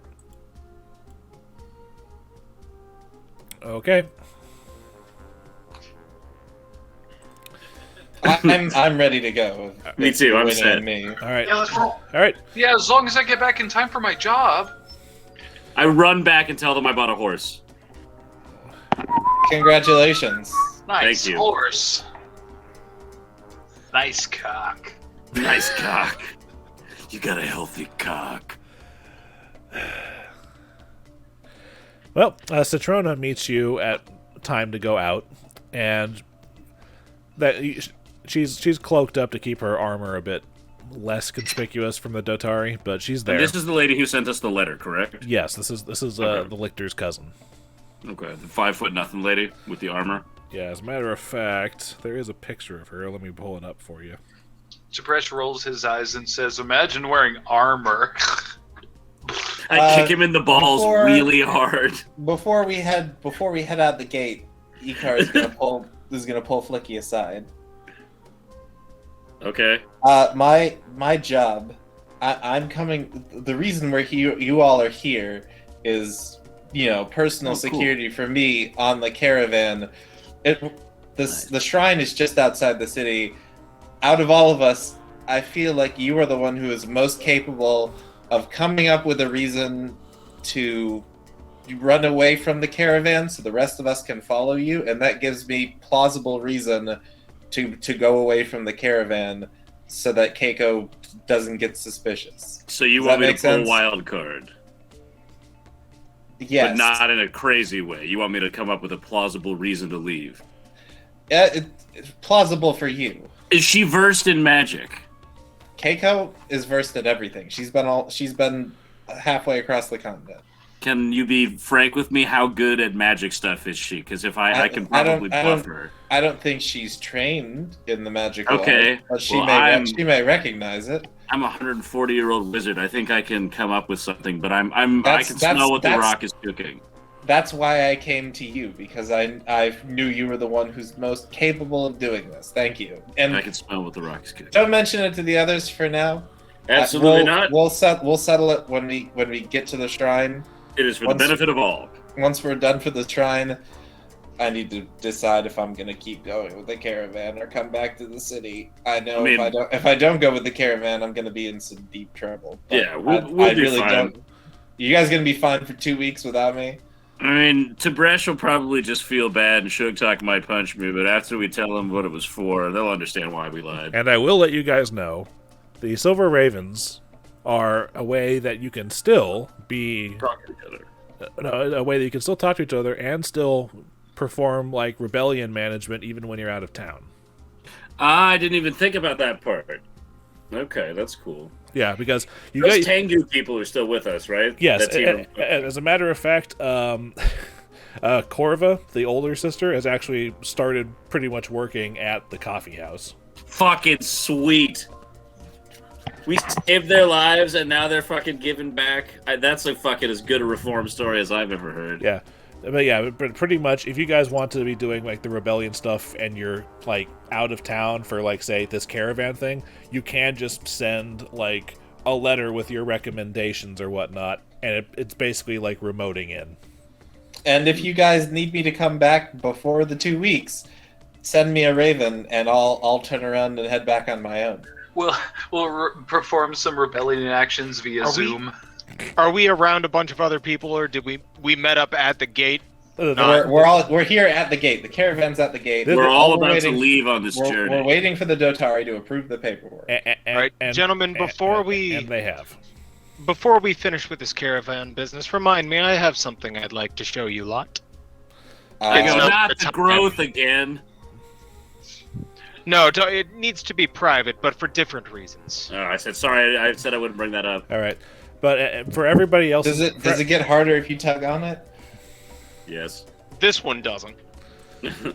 Anyway, for everyone else's benefit, this caravan is 5 carts big, which means that in each cart is carried by 2 horses, and each cart has a driver and 2 guards, and then there's you guys.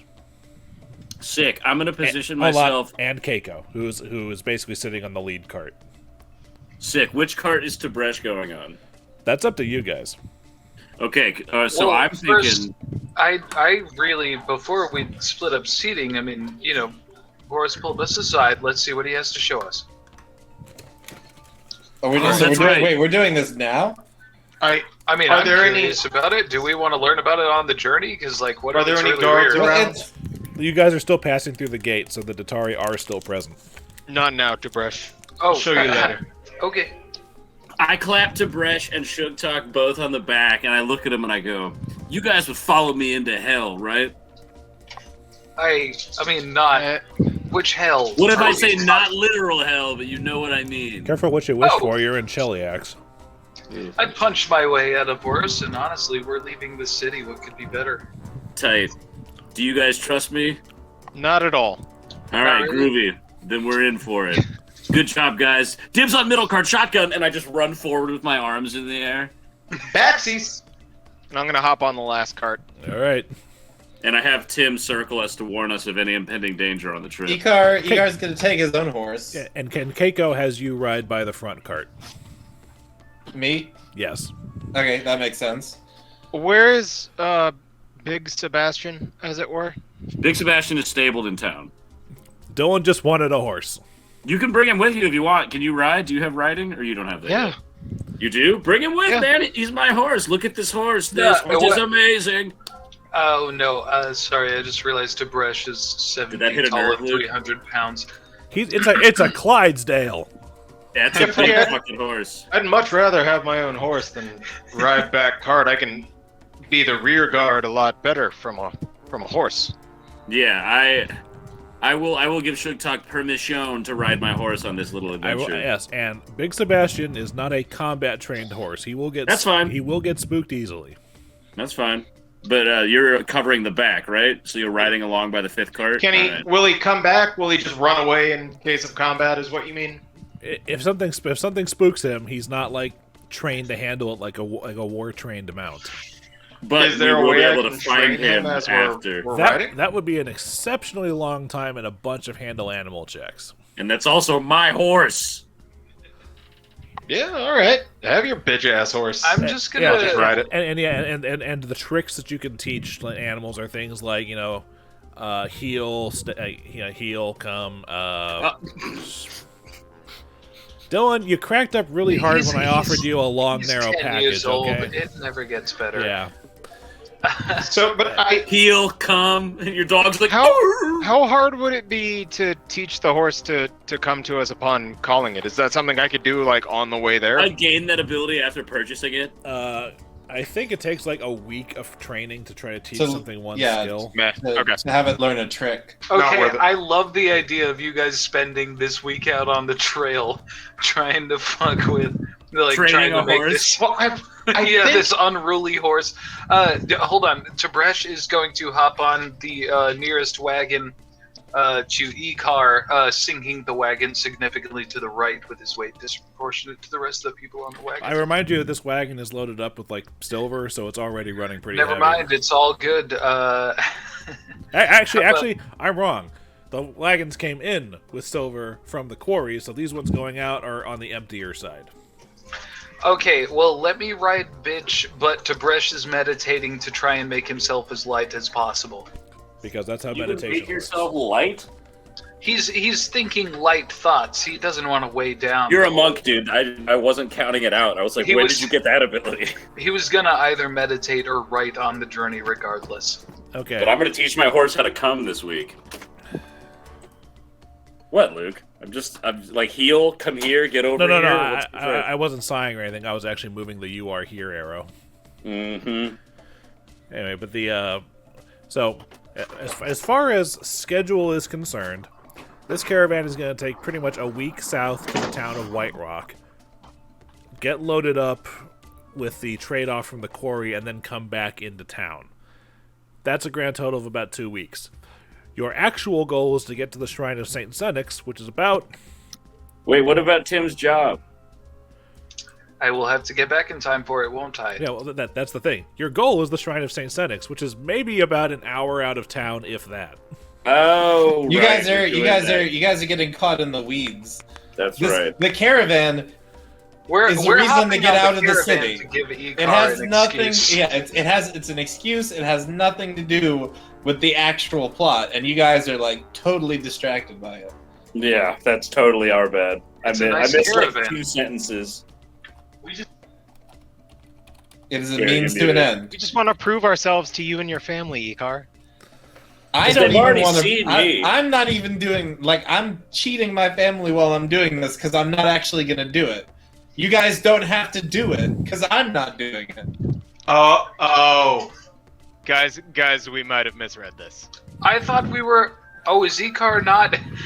Do we see Icar running off? Like No, you don't, because Icar gives a very subtle nod to Flickie. And I look him in the eyes with that kind of acknowledgement. Pretty much the idea is Flickie is going to Flickie, and you guys are going to chase after whatever the fuck he does. Why is Flickie running? Well, you don't know that yet, because I haven't told them. Oh, I know this is for the players. Oh yeah, that's Yeah, oh, no. I'm gonna Charlie Day wildcard this bitch, and we're gonna have to fucking figure Okay, something well, out. it's up. You have the stage. We're doing it 10 right minutes now. I into thought we the were gonna journey. like ride for a couple minutes. No, Oh man. Okay. Here's the thing. That little jut out of land up there coming from off the bottom of the map.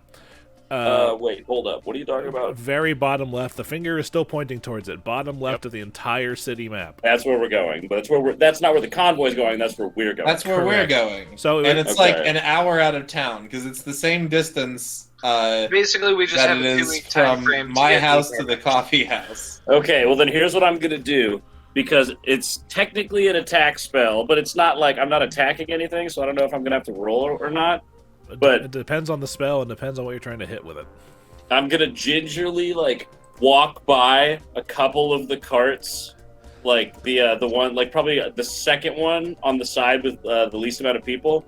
I'm gonna like walk up and like put my fingers up against the metal part where like the wheel meets the spoke, like where the wheel meets like the connector, and I'm gonna flash freeze it with Ray of Frost, like just fucking like behind my back, kind of being like. You're gonna need to hit. You're gonna need to hit an AC of 15 for that. All right. And now, Let's see. remember, it's your base attack plus your dexterity, not your intelligence for the attack Slash roll. roll D20 plus. Right? Slash roll. Is there a space between the D20 and the word roll? Let's see. Yes. Slash roll D20 plus 3. And your base attack and your dex. Oh, my base attack is 1, so plus 4. Now you're level 4. Your base attack should be 2. Oh, look at that. I'm just an idiot. All right, so plus 5. Come on, baby. And it's super quiet. I'm just like freezing it behind my back. So it might roll a couple, but it's probably going to snap. And then It goes a bit, and the spoke does kind of. Wait, I'm doing it before it takes off. I'm doing this before the convoy takes off. I'm just kind of like walking along the side. Yeah, I know. So about like 2.5 hours down the road. So you guys are almost off Argo Isle, which, by the way, is where most of Kintargo is an island sitting in the middle of the Ulubalus, which is then roaded back onto the mainland.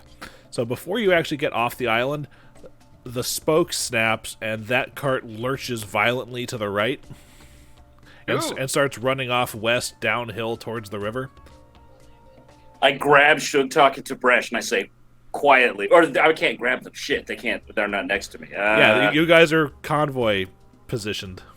I have Tim the Hawk, who's been circling us, give out like a hawk scream, because the people in the party are like, "What?" And they see me starting to bail, and I look back, and I'm like, "Come on!" And we start taking off, and I look at Icar, and I'm like, "Now!" Because everyone's running to go get the cart. I assume, correct? So we bail the other way to go towards the island with the shrine. The cart's headed in that direction. Fuck. It's headed west, I said. I said, everyone, after the cart! And we all just bail and start running after the cart. Now, by this point, it is about 8 o'clock at night, so the sun has gone down, so this is where dark vision starts to happen. Okay, I have dark vision. So as I'm bringing up the rear, I'll shout out to the rest of the convoy. Our crew's got this. Carry on, we'll catch up. And I'm gonna ride off on Big Sebastian. And Keiko kind of says, looks down at Icar and says, "This is your first time on the convoy. You probably want to manage that yourself, don't you?" You're right.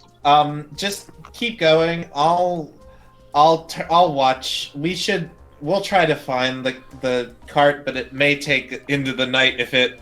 And he'll sort of flinch as he hears, more cart braking noises. Yeah, just like thunk goes, thunk, thunk, thunk, like down the Well, fucking hill. Don't worry, Icar. Carts can be replaced.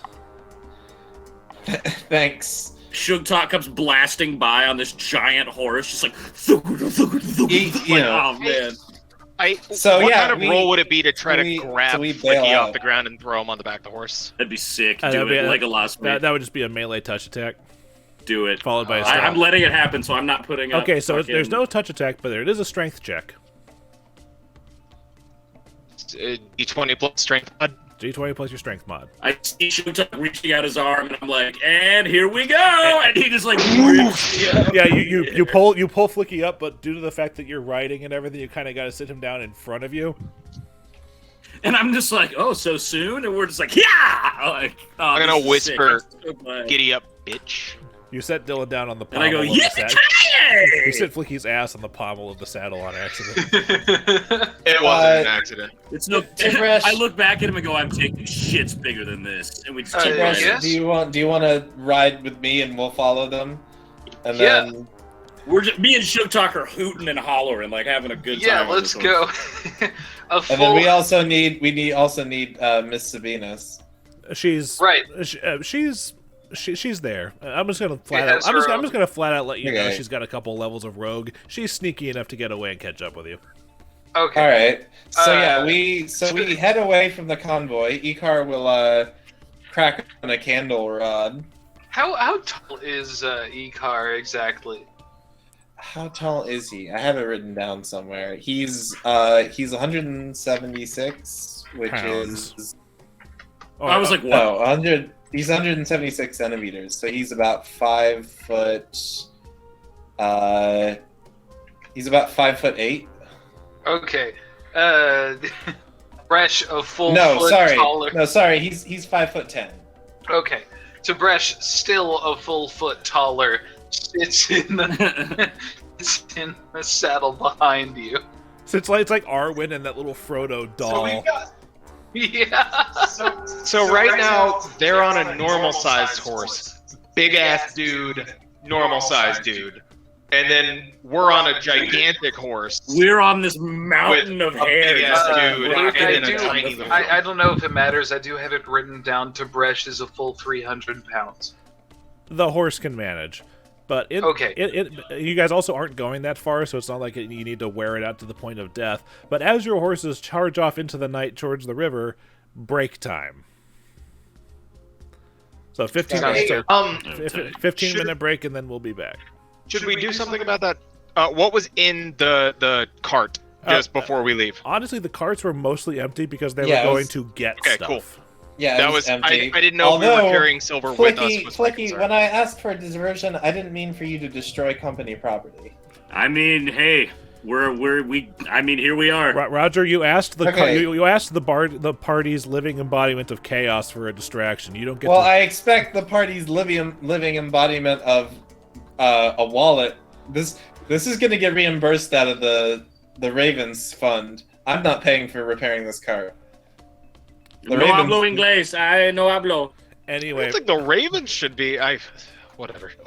anyway, break time, and I'll see you guys in about what 15 They minutes. got broken the line of duty. Ain't too fat. We'll discuss it. We'll discuss this when we get back. All right, groovy. Time to kick some Outworld ass. But coming back from break now. Can I turn down the music volume, or is that a you thing? I think you can adjust your own thing, but I'll turn it down. I'll turn the master down a little bit more. 'Cause Okay, this is sorry. one of those ones that kind of slowly It increases. swells. Yeah, it Yeah. swells a little bit. I actually turned it down earlier, but I think there was too much Mortal Kombat happening for you to notice.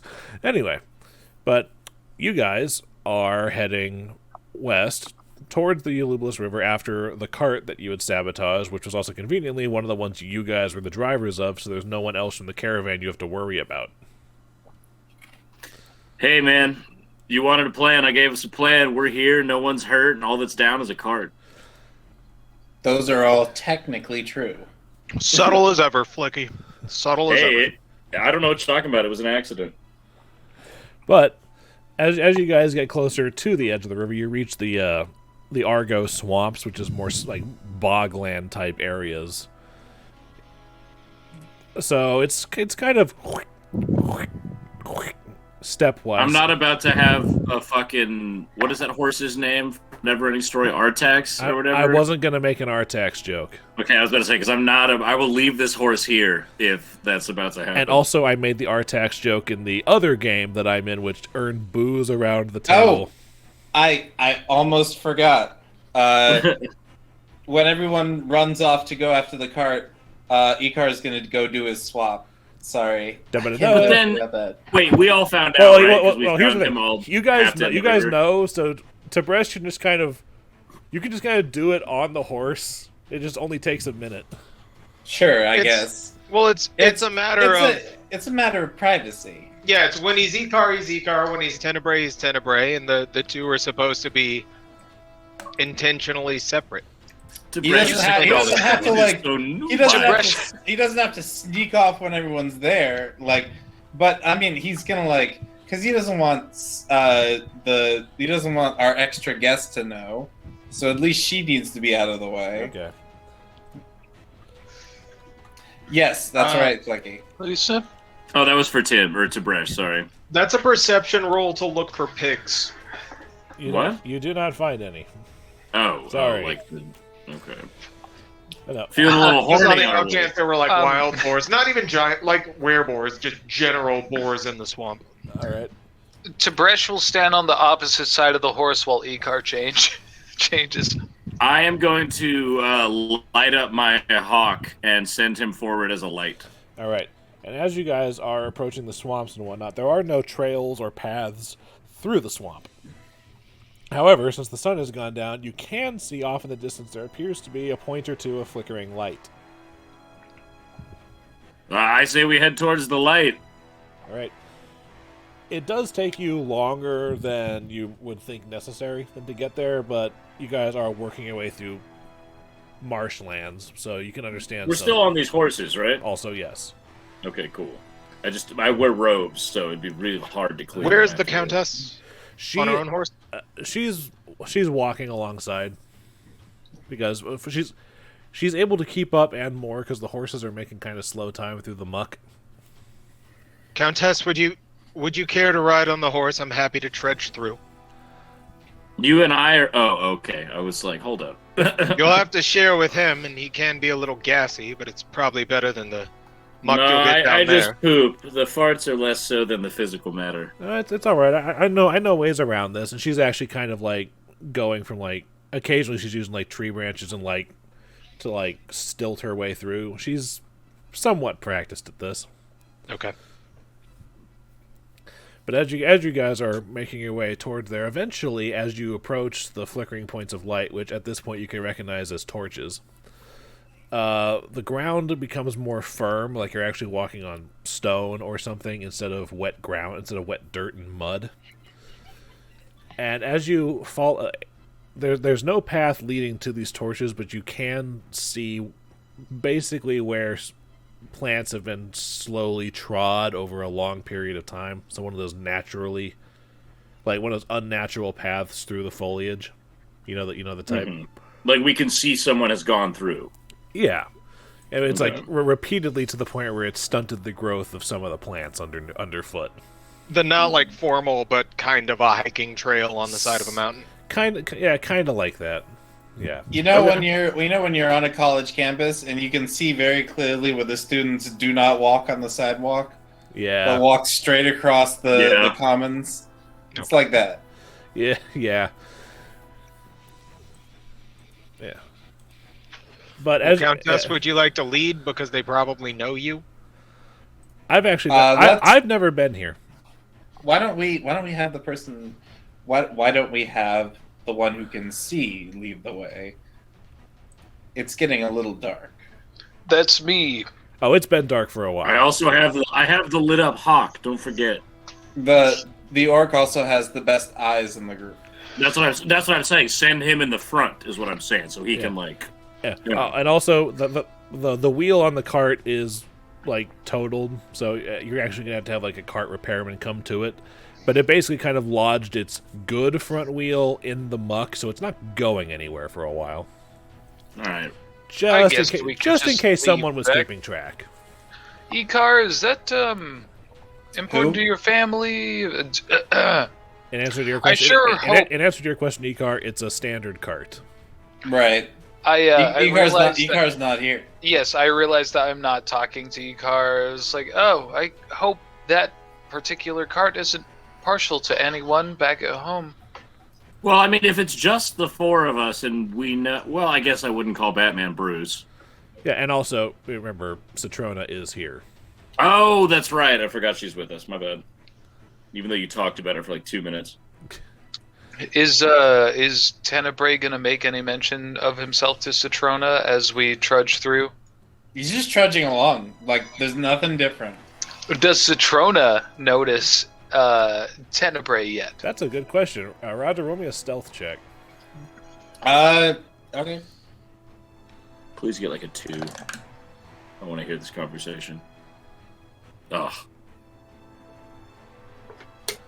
Wait, why did I hear you roll physical dice? Oh, and that was Luke. That was me, and she does not notice. She almost notices, but she doesn't. All right. Well, we trudge along through the swamp. All right, and as you trudge, the torches themselves are situated in what appears to be a mound of stone and driftwood, and on the side with the torches there appears to be an opening into the mound. What the fuck? It's like a dome, like a barrow. Barrows usually full of ghosts and whites. Is it obvious like a hobbit hole? It's like a hobbit hole without a door. Okay. If I were a dispossessed lictor looking where to hide, this is a pretty good spot. Let's check it out. Let's take a look. I pushed Tib'resh through the door first. It's not a door. We have to Through look the for hole entrance. in the wall. There's not.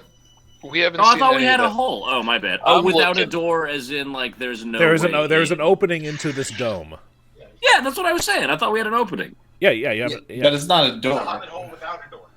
Okay, I push him through the opening into the hobbit hole. Okay.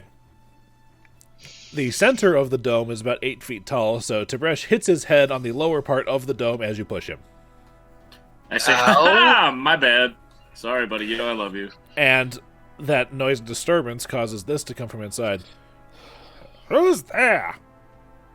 And then Tim the Hawk lights up the entire room. That's...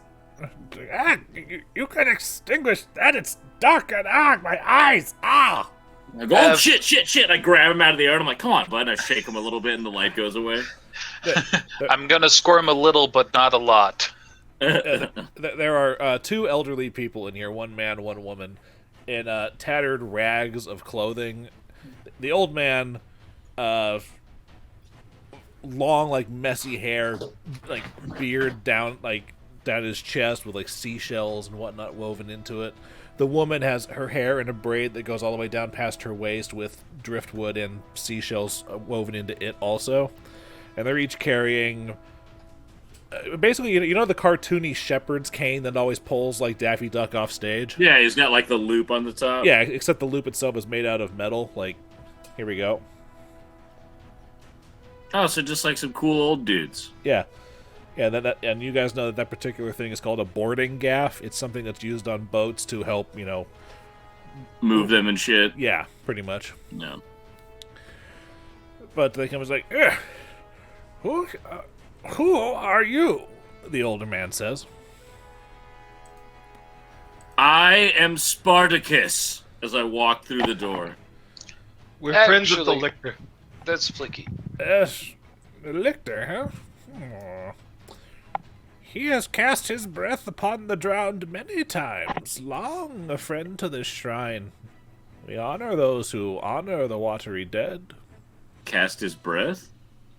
Oh, How like do we- like prayed? I wanna try and figure out what I know about this shrine before we pursue conversation. Well, as you do that, Citrona kind of peeks around because you're a bunch of tall motherfuckers except for Tenebrae, but even Tenebrae is taller than her. And she goes, "The hell are you?" At 5'10", I'm not like a short king. She's 5. She's like 5'2". Okay. You're taller than her. I'm 6 foot and I'm shorter than Tib'resh and I think Sugtok as well. She's like a tiny little Ellen. And anyway, she's like, "What the hell are you?" Looking at Tenebrae because You mean Elliot Page? you're dressed in black and have just come out of the night, and she's noticed you because you rolled better on her stealth check than her perception. I'm with them. But where'd you? Do you live in He this does house? this. He shows up. You It's crazy. guys are used to this. Yeah. Oh no, this Tenebrae happens is a friend of the resistance. That's literally all all you the need to know. time. Oh, okay. This guy fucks. All right. Yeah, we're here looking for my cousin Octavio. I hope he's here. I'm Citrona. And then it's like, yeah, nice to meet you all. I am Brother Genbai, and this is my sister, Sister Remele, and we are the keepers of the Shrine of Saint Senex. What was that second name? Sister what? Remele, Remele. Remele. Okay, my bad. I heard because I like zoned out for 2 seconds. Yeah, and also I'm doing the voice. I got you. Yeah. Yes. You're looking for Lictor Octavio, are you? Someone make me a diplomacy check. On it. I was about to say, definitely not me. I think it's 7. Let me double check just to make sure.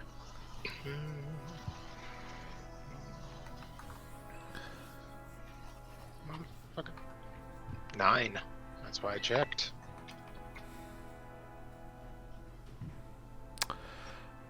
I want to let you know something. It was originally a DC 29 check. However, having Citrona here introduce herself lowers it by 20 to a DC of 9. Thank God I'm the +9. That was close. My goodness. Tib'resh just like ha ha ha ha. You know. That's a behind the scenes thing, but holy cow. Yeah, well, I mean, I would have asked you to explain it if he somehow landed that with a critical botch. Like, I'd have been like, sir. Yeah. I would have explained It's a good thing a critical fail on skill checks isn't an automatic fail. Yeah, I know. It is a good thing. And also, 10 is still enough to pass most basic things, but this was like the antithesis of that 20 that Tib'resh rolled to get his job a few minutes ago. Yeah. Anyway. But, Remele pipes up. Yes, Lictor Octavio came here several days ago. He asked us for sanctuary in the shrine below.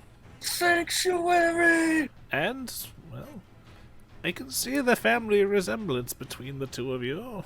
I believe you. And if you say that you are no friends of Thrune or the government, I believe that we can let you down there.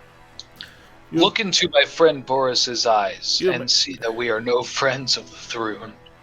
Genbai says again, we will open the way for you, but I advise you to heed the words of Saint Senex below. If you do, her guardian will let you pass to where the lictor has his rest. Heed the words. Okay. What are the words of Saint Senex? We haven't. You will know, believe me. And in the middle of this dome, there's a small little, like, shrine, kind of like one of those road shrines you would see in, like, Ghost of Tsushima or something. Road shrine. Yeah, but Genbai takes a key out from underneath the folds of his beard and puts it into a hole on the stone shrine and turns it. There's like Davy Jones style, like... Sort of. Yeah, there's an audible click noise, and then he pushes the little standing shrine out of the way, and underneath it, and the sliding little, like, mechanism is a 3-foot hole going down into the ground with little, like, rungs put into the side of the dirt. This guy's awfully trusting. Why did he do this for us? I nudge him and say... Because Citrona has a family resemblance here. Right. I nudge him and say, very nice hiding place. I've been trying to grow mine out for quite some time. Wait, Tib'resh has a beard? He's trying to have one. Tib'resh is growing a beard. Yeah, that's it's only been a month and a half. Wait, let's all beard up for season 2. No, sorry. Tib'resh is bald and has been growing a beard since you first met him. I don't know, guys. I'm just really trying a new thing. All right, I'm just trying to try something new. But as this hole with like a ladder rungs in the side of it goes down about 15 feet before the light inside, which does come from torches that were in here already, by the way. All right. 15 feet below, you see a dark, foggy mass just in the shaft, obscuring your vision. That doesn't look too good. Yeah, mass in the shaft is never good. Before we head down, was the shrine... Is there a place to make an offering to the drowned dead? You may make it below. Excellent. Great. Incredible. All right. That's not worrying at all. By the way, Dillon, knowledge arcana. Okay, that is... Or anybody knowledge arcana. I got a plus 10. Let me hit shot. that roll. Not I. Ooh, fucking... What is that? 18, 28. Okay, Flickie can identify the dark foggy mass as the border of the region of influence of a mage's private sanctum spell. Ooh, Rutro Raggy, looks like we're getting into my department. And I tell them what's up, and I crack my fingers. What happens in a mage's private sanctum? Basically, they chill. It's like a room they make of their own volition. No, mage's private sanctums, you take an existing place and you basically ward it against... Like, it's soundproof, you can't scry into it, and things like that. That's kind of what I meant, like a lead box for mages that they make themselves. Okay, yeah. Like, yeah, my bad. I should have been more clear. Yeah, it's like, you can't... Like, if someone goes below the fog, they can have Slayer going through the radios and putting a cat through the garbage disposal, and no one outside the fog will hear anything. My mother told me when I was a child that she would ward my room because I wouldn't stop screaming and screaming. Anyway, but Dillon knows that it's not like acid fog or anything. Who's Dillon? Flickie knows that it's not acid fog or anything. Flickie, that's safe to traverse this fog? I would say let me poke my head through first. I sure hope there's not a boss on the other side. That let me poke my head through first, so it doesn't like vaporize one of us. Okay. So I'm gonna try and poke my head through this fog and see if we're gonna get obliterated by anything. Do you see what I see? Please hold. A fog. I'm imagining like the white fog from Dark Souls. Like I'm kind of like just poking my head through. Like when Scooby-Doo cuts out the fog and eats it and like leaves the hole. Like I'm like poking my head through the hole. We've been watching Doctor Who, and it's like, oh, square gun. That's what I'm seeing. Sorry, Luke is doing DME prep things. Do you think? Fuck! I should have had you guys come in with me. Oh, don't worry. No, you're just poking ahead. That's no way to get ahead in life. Yeah, baby! Tib'resh writes down a terrible pun in his notebook as Flickie sticks his head in. Tib'resh has he flips to the back of his notebook to where it's just the cardboard and it just says Flickieisms on the cardboard. Okay, you should be able to see an area on this map where Flickie is. The rest of you exist in the fog of war just outside of the revealed room. So we're what, in a puddle? Well, let me. Sorry, guys. A dog just walked into the house. I'm extremely distracted. Everybody good? What? Mm-hmm. We're good. Okay, Flickie, as you descend, there is light in this room, but where's my hawk? I'll get it to you in a second. Sorry. The ceiling of this damp chamber is 10 feet high, bolstered by square supports of rough-hewn wood. They almost look like square ship masts, if you will. Okay. A shallow pool of water lies in the northwest corner of the room, where a rusty iron ladder descends from a hole in the ceiling above. That's the square you're in. Okay. An iron gate blocks access to a corridor to the east. Piles of sail canvas and jumbled coils of rope litter the stony floor, and the walls, floor, and ceiling have been carved to look like wood, like the entire place was made from it, but it's very obviously just sculpted. Brown paint clings in patches, and it's easy to see how the room may have once looked like it was supposed to be like the hold of a ship. Yeah, I was getting shippy vibes. Yeah. To the west stands, or basically that thing directly below you on the map. I got you, the weird nipple thing. Yeah. Stands a statue carved from driftwood depicting a woman dressed in robes holding the body of a drowned sailor in her arms. That's the lady! I examine the statue, I do that after I like kind of like not yell, obviously, but like speak up the ladder. I let them know what I see and that I'm about to look at what is this? The statue of Seneca. What is this lady called? Saint Senex. Saint Senex. I go over to the statue and I remember what the people said about remember it, like to heed the words. Can I see anything on the statue? Hold on a second, Flickie. As you step away from the ladder, a voice fills the room.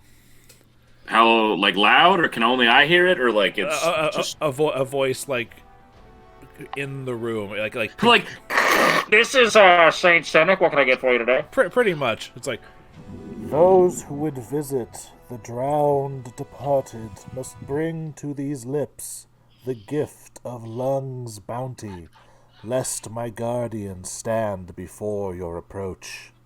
I put my lips against it and blow my lungs bounty into the statue. Or was it talking about the drowned person? Which lips do you blow into? Say it again. I'm sorry. Who are you gonna blow?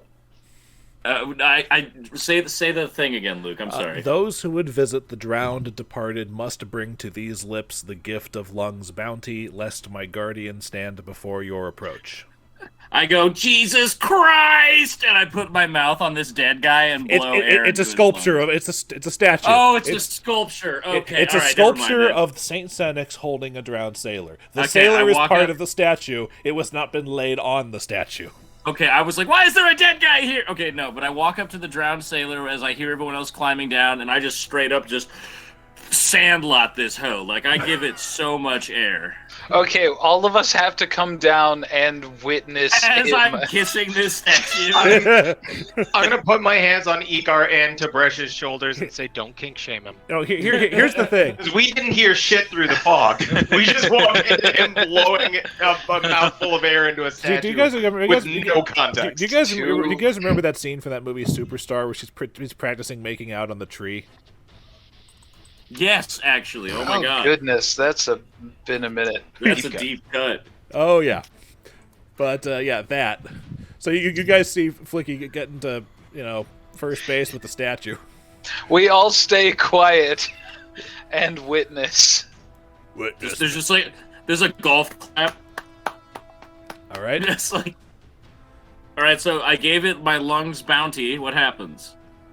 Because I don't want guardians to attack. I want us to just keep going. Nothing happens at the moment. However, you do hear. It sounds like it was coming from the gate. Nice. I look at them and I go, okay, guys. I think I just bypassed a fight. Wow, that was a lot of air that took. Okay, let's go. I need to sit down. And I just kind of lean up. Going, bud. I mean, it seems gift of lungs bounty. Do you need to keep going, or do you need to sit down? No, I just need a few seconds. I was just blowing into this thing's mouth for a while before I heard a satisfying ka-chunk of something unlocking. Having read this, did you blow into the right mouth? Was it the unconscious guy or the yeah? Well, lady carrying? Let's ride the lightning. I blew the unconscious guy, which could have ramifications. But okay, I mean the unconscious guy would probably need more air. Just in case. You guys want me to kiss the statue? No, I think if we do both, it might trigger something. I think I made the right choice, and let's go. All right. I don't trust this. We're in something that could just flood, or a small room full of enemies. I don't know. I'm getting a vibe. All right, Tib'resh, would you mind getting back in front? Yeah, sorry, I'm here. Say that again. Would you mind getting back in front? Say, Is the room lit? Luke? What? Is the room lit? There's. It appears to be like someone has cast like a light spell or something on some things in this room that give it some illumination. Illumination. All right, but as you guys pass through this grate over here, you do actually see. I need someone to make me a perception. Whoever goes through the grates, I need to make a perception check. I'm generally at the front, and I have the best perception. Through. Yeah. I pushed Tib'resh through the grate. Yeah. Yes, Roger. That is going to be the quote of the session. I blew the unconscious guy, which might have ramifications. That's amazing. That's got to be the name of the episode. You've got to fucking make that the name of the episode. YouTube TOS. YouTube TOS. I might have to do something else. I already had an idea planned for it because however, given that context, I think my planned title of "By the Grace of Saint Senex" is even funnier now. That's hilarious. Tib'resh, you don't notice anything. Okay. Guys, nothing over here. Did you hear me fart? I mean, yes, obviously I heard you fart. I got a very good perception check. Anyway, let's push on through, I guess. I mean, if you're really sure that we have the blessing. Well, otherwise we wouldn't have gotten through the gate. Let's roll. Is the gate... The gate is unlocked. Okay. Let's push open the gate and move down this hallway. All right. Everybody else that passes through the gate, make me a perception check also. Okay, perception gives me a +6. Oh, yikes. 15. Okay. Yeah, I feel that, bro. I feel that. All right. Anyway, did we get 15, 16, and 17? That's hilarious. 15, 16, 17, and then 19. Oh my god. You all come through, and after Tenebrae comes through the gate, there's another clunk sound of the gate behind you. That bodes well. Oh, shit. We hear the indie theme, and you see me reach under for my hat. Our path is set. Well, dudes, he's right. We can only go forward. Let's keep Sugtok, pressing. if you wouldn't mind getting in front of me because I'm squishy. I have health, but I'm squishy. I'm gonna move down the hallway. That was the second one. Okay. That looks like bodies. This 9-foot-high vault contains over 36 human-shaped bundles of sailcloth, each wrapped tightly, sewn shut with heavy thread, and laid respectfully side by side on the cold stone floor. Oh, is Sabina here with us? Yes, she is, but I haven't given her a thing. Okay. All right. I walk up and I say, maybe it's just like when people wrap up their trash like humans as a joke. Just don't touch the bodies. Citrona, that's her name. I need to A remember. shallow pool of water lies in the southeast Citrona. corner, while in the northeast corner of the room, someone appears to have set up a cot of some sort. I'm going to get one of the toes off of these dead bodies. No, I stop him adamantly. As you all enter the room, there's a voice in here. You hear a voice that says, "These shrouded bodies are those of drowned sailors I do not get the toe. with no living relations, given a place of honor down here by the grace of Saint Senex." I do not touch the toe. One of the bundles of sailcloth starts moving and stands up, and it appears to be a man wearing it like a cloak as some sort of disguise, who then grabs the cloak and tears it off, revealing a man in full body armor wielding a halberd, who then points it at you aggressively and then says, "Barzillai is wise indeed if he has found this hiding place so quickly. I commend him for that." Whoa! Hold on! Nice things about Hold Barzillai. on. Those who seek Octavio Sabinus have found him. His safe capture, however, is no sure thing. And he takes a ready stance before you hear, "Enough of this! Cousin! And we hold her up like Simba. Enough! Tavy, it's me! They're with me! They're fine!" As she pokes her head around the corner. It's like, "Citrona? Yes! I brought them here to find you. These are the Silver Ravens. They're not with Thrune." Right? Yeah, right. No. Right. No. Yes, I Fuck pull that guy. down. Yeah, At this point, they're I cool. pull off my They're shirt cool. and show the Silver Raven tat. It's still very, very pink. It's gonna be silver. Wow. It's gonna be me. Boarris puts a hand to his chest. Wow, Boarris, wow. Wow. That's Why would Boarris great. put a hand to his chest? It's very tender. Anyway, but he takes off his helmet and just kind of looks at you guys, and this is a better picture of what he looks like up close. That guy has sex, bro. Yeah. You look like a man who knows how to fuck. He looks like Garrett without a mohawk. Anyway, he turns it down and says, "Very well. What? How can I help you?" You seem to be as much of a fan of Thrune as we are. I'm fairly certain I'm a little more pissed at him than you are.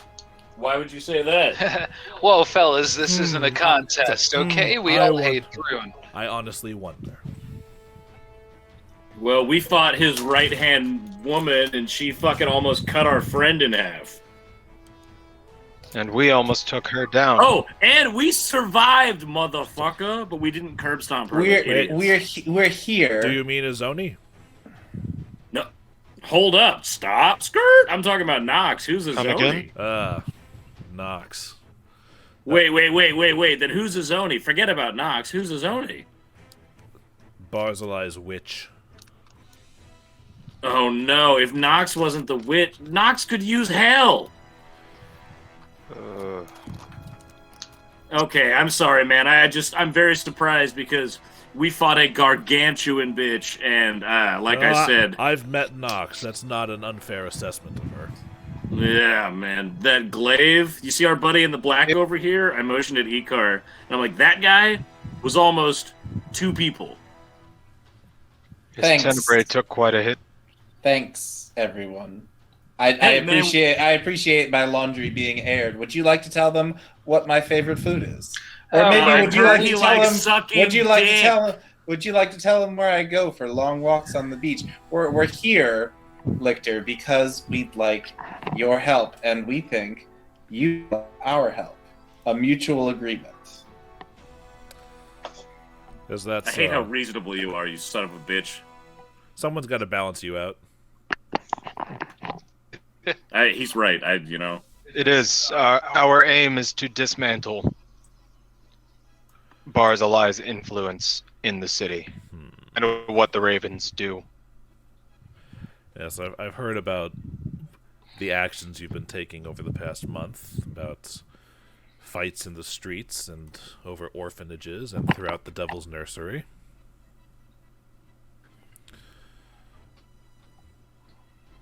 His eyes kind of look up. He's kind of seems lost in thought, and then Citrona says, "They need your help, Tavy. This shouldn't be that hard." He just sighs and says,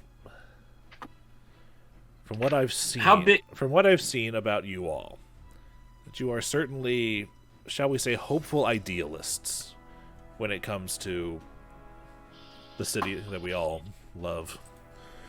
But in my experience, passionate revolutionaries lack one crucial thing: discipline. Like my cousin here, from your actions and the way that you've comported yourself around those that Thrune has ignored, I can tell that you have good hearts. But it takes more than heart to stand up for what's right." He leans his halberd against the wall and takes a seat on his cot and says, "If I'm to throw in with the Silver Ravens, I'm going to need 2 things from you. First, I need to know that my surviving armigers are indeed safe. I will not risk any actions I take being visited upon them for retribution." What is an armiger? Soldiers. An armiger is a shall we say, a Hell Knight in training, like a page or squire. Yes, or a squire. That's what they call them. Groovy, got you, fam. Where are these armigers? Patience. Second. Whoa, this guy. I like this guy. Second from you, I need to know that the Silver Ravens are more than just virtuous thugs seeking to fight in the street. Then you might be out of luck. I need to know that you can exercise subtlety and at the very least work within the bounds of the law to solve problems when such an opportunity exists. And as it so happens, I have an opportunity right now for all of you to pass both things. Well, if the opportunity... Oops, sorry. Go ahead. Sorry. Tib'resh says, well, all in service of the balance, and stands up with his fist against his chest. You have nothing to worry about from us. We will serve. And then I stand up. Of the city, of every civilian within it. I stand up and I put my hand on top of Tibresh's fist that is on his chest, and I go, and I too will help you. And then I put my other hand on it and I go, God, this is hot. All right. Octavio just kind of face palms a bit. Hey, I may be goofy, but we can get stuff done, brother. Don't judge a book by its cover. The thing is, I was just hearing some things in the streets about you, and you've just proven 3 of them accurate. Well, we're not all like him. This guy just crushes skulls, man. Don't everything with Flickie says with a grain. Don't worry. I've met plenty in my time who are of a similar bent. This is nothing unusual to me. Just, I've had a very trying week, as it were. I very quickly explained to him my plan with the cartwheel. Quick, effective, but you could have done something better if you had more prep time. Tell us about this opportunity. Most of my armigers are beyond the bounds of Cheliax on other missions throughout Avestan. However, I believe that the 4 armigers left in the city have been captured by Barzillai and are being held in the holding house in Old Kintargo. I would like you to see them released. However, I do not want you to break in under cover of night, pick the locks, and drag them out. What about murder? I do not want murder either. And I was asking for Sugtok. I didn't kill anyone when we scouted the house the other day. Thank you. No, you simply killed all of the Dotari and the slavers who were occupying the salt pits without asking. Sorry. Slavery they were holding the people there as chattel. They might as well have been slavers. But slavery is not a crime in Cheliax. An unfortunate truth. You said the holding house. We have reason to believe that there's a fiend there extracting information. Well, then all the more reason to get them out quickly. And the only thing I can think of that would get them out quickly is letting the bureaucracy eat itself, as it were. That doesn't sound quick at all. Oh, I believe it. No, he has strategy here. Yes, perhaps. If the lot of you could perhaps acquire or maybe even create transfer papers for the prisoners, they may just fall through the cracks of the bureaucracy, as it were, and no one would be the wiser. Lay them well, we've down got a guy who paperwork. finally learned how to write. I know how to fucking write, okay? I don't know, man. Some of that shit looked like toilet paper post-wipe. Anyway, let's just say we have someone who's capable of making documents of a certain nature. Delightful. Who would you recommend giving these documents to for a hasty release? Well, I imagine you would have to give them to the warden or whoever they've got in that position at the holding house. I'm asking you to go in person and get them. Shoot, we may need some disguises given how much we've been noticed about town. Unfortunately, you guys are replete with Cellist Citizen Group costumes. I make a Groucho Marx glasses, nose, and mushroom disguise. Out of a real human's nose, some glasses, and... Didn't he just tell you not to defile the dead here? No, I think he just pulled a random nose out of his pocket that he's been carrying around. No, yeah, I had a nose. You have a human nose. Yes. Do you know how many people we've killed and how many samples I've taken? Flickie, Jesus Christ. No wonder you always smell awful. I look at Tib'resh and I go, wow. What other body parts are you holding on you? Is that why your farts smell so bad? I glance nervously at my jawbone necklace. I hold up the big toe that Sugtok tried to stop me from getting, and I shake it around in a vial and go, ah. I'm gonna punch him on the head as hard as I can, like anime style, and I just go. Like, we're doomed. Just don't worry. You're in surprisingly good hands. I knew that's exactly what you were gonna say. I love that.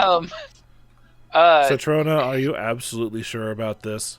Look, they're the silver ravens. They're the ones who came through for it. They took on Nox and survived. And almost killed her.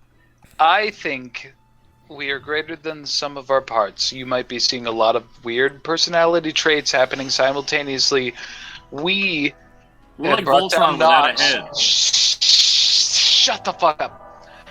We have brought down Nox and have done greater feats. I promise you, we can get this done. Let's go, fellas. Yes, please, before we've convinced him that we're clinically insane. Yeah, it's for the best. We'll be back once we have results. Yes, for the time being, I am going to stay here. It's for the best. Yes, the seers upstairs, as it were, are friendly towards us, and if you need to communicate with me, you can do it through them as proxies. Do you need anything else, as you've been down here? No, the seers have been leaving me food, and I'm going to stay down here while I'm in hiding until I'm certain that my armigers are safe. Do you want to see a really cool horse? I have seen many horses. I do not need to see one right now. I mean, all right, you're missing out. Leave the puce, and I run out of the room. How are these armigers supposed to know that we're not there to trick them into another bout of torture by Thrun and his allies? Octavio pinches his chin for a second. I admit, Man in Black. We do not look like Thrun agents, but that would be the point of such an exercise. You make an excellent argument. He ponders for like half a minute and says, "Come here." And his hand goes to the short sword at his belt, and he unbuckles it, holds it in his hand, and pulls it out and says, "This blade belonged to my mother." And then sheathes it again and says, "The only people who know that are me, the members of my order," and holds that to you, and now the lot of you. Tib'resh hastily scribbles something on a napkin. Okay. He tries to write words, but it comes out looking like a really good raven. If you show my armigers this, and tell them that little bit of history about it, they should believe you came from me. We'll merely tell them we come with... Tenebrae will hold out his hands to accept the sword. We'll let them know we come with the mother's blessing. Well, we don't... It doesn't need to be cryptic, Shattersong. Well, why not? Because he's told us what to say. Because these people will probably be starving. We don't need them to be wasting their energy trying to figure out what we're saying. We'll just tell them about the sword. All right. Yeah. For all mechanical purposes, it is a masterwork mithril short sword. Damn, son! I hope this guy dies so we can keep it. That's not in game. That was all me.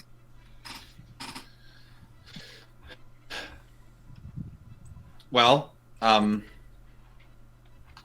let's figure out how to come up with this paperwork.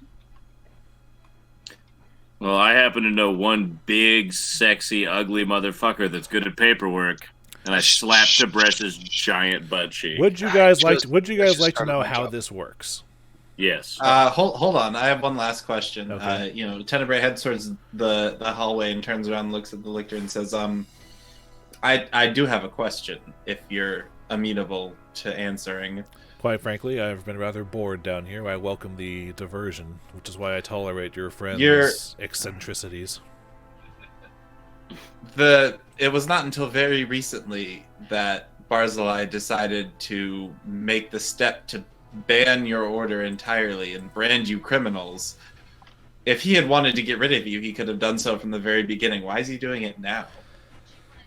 That might be partially my fault. We, the five of us still in town, were investigating rumors that Lord Mayor Banelis did not actually flee the city for Arcadia, as the government has claimed she did.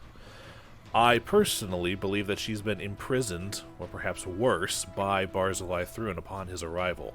And it would be your duty as Knights of the Torrent to free her from that imprisonment. Correct, but it probably did not help our situation that I took offense quite publicly, which is kind of an error in judgment on my part, at our new Lord Mayor's recruitment of the Order of the Rack as additional guards in Kintargo.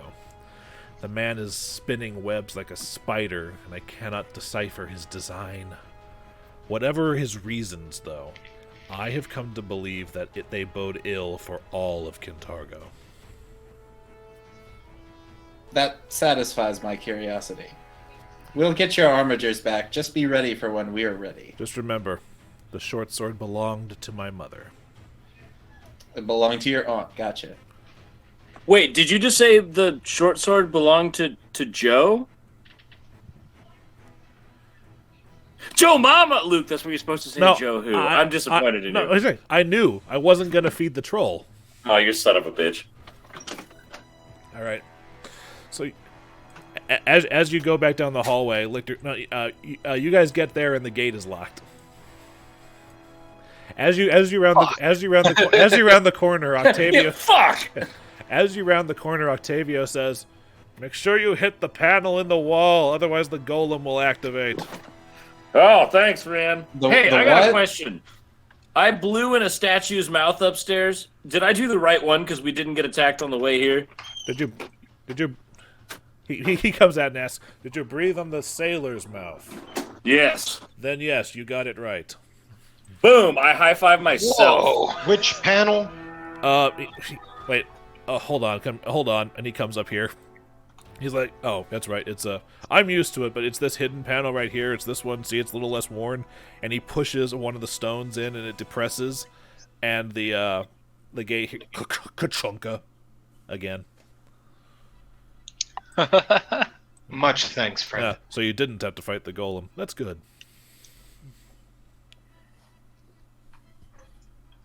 Oh goodness, that was a close one. That's a pretty solid point for Flickie right there, man. I think I solved that pretty rapidly.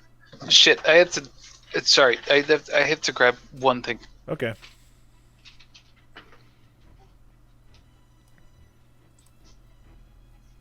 Like a double Garrett, man. So we're gonna head up? Yeah.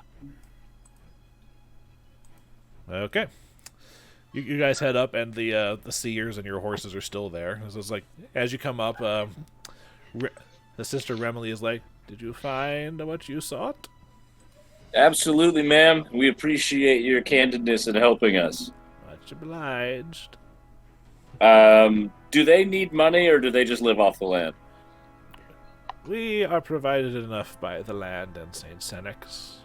I get the feeling if I gave them any money, they would just toss it back into the ocean. Yeah, that's the vibe I was getting as soon as Luke didn't immediately say yes. Well then, Sorry, it's weird when a bunch of girls are in my room. It's weird. It's weird when any giant dildos. when any girls are in your room. Yeah, oh except my for God, my long-term Roger, girlfriend. Nah, dude, He Roger wrecked just me. smoked No, your ass. he just smoked me. It's all good. So that happened.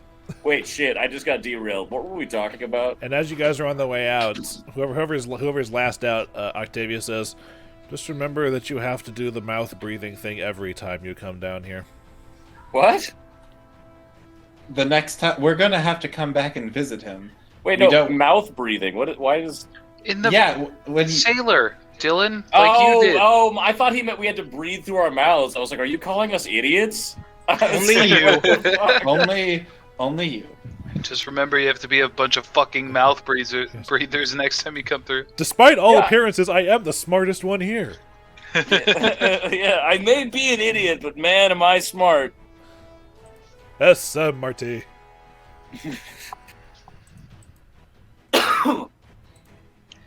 On we go. All right. Yeah, let's head out. All right. Gonna bump you guys back to the overworld map. All right. So that was the Shrine of Saint Senex. So now your current issue right now is the cart and the convoy. I was about to say, I think we should pretend that we've been fucking with the cart the whole time. Obviously, we should have Tib'resh try and look like he's putting on the wheel because Tib'resh is the big boy. And that conversation only took a little bit of time, and they're coming back in like a week. Oh, they kept going. They didn't wait for us. Why would they wait for us? They're a convoy. I just didn't know that. I'm Flickie, sorry. this is commerce. They're not going to wait for us. Bitch, listen. I can handle this. I'll Icar. ride ahead where they've camped. I'll tell them the cart's not salvageable, and that we'll need to eat the losses for this trip.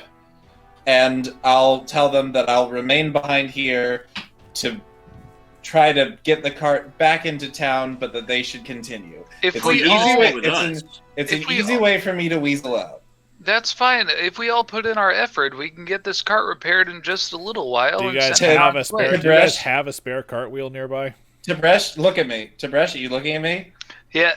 Yes. The cart is not salvageable. Okay. Icar, this may actually provide us a good reason to go back into town.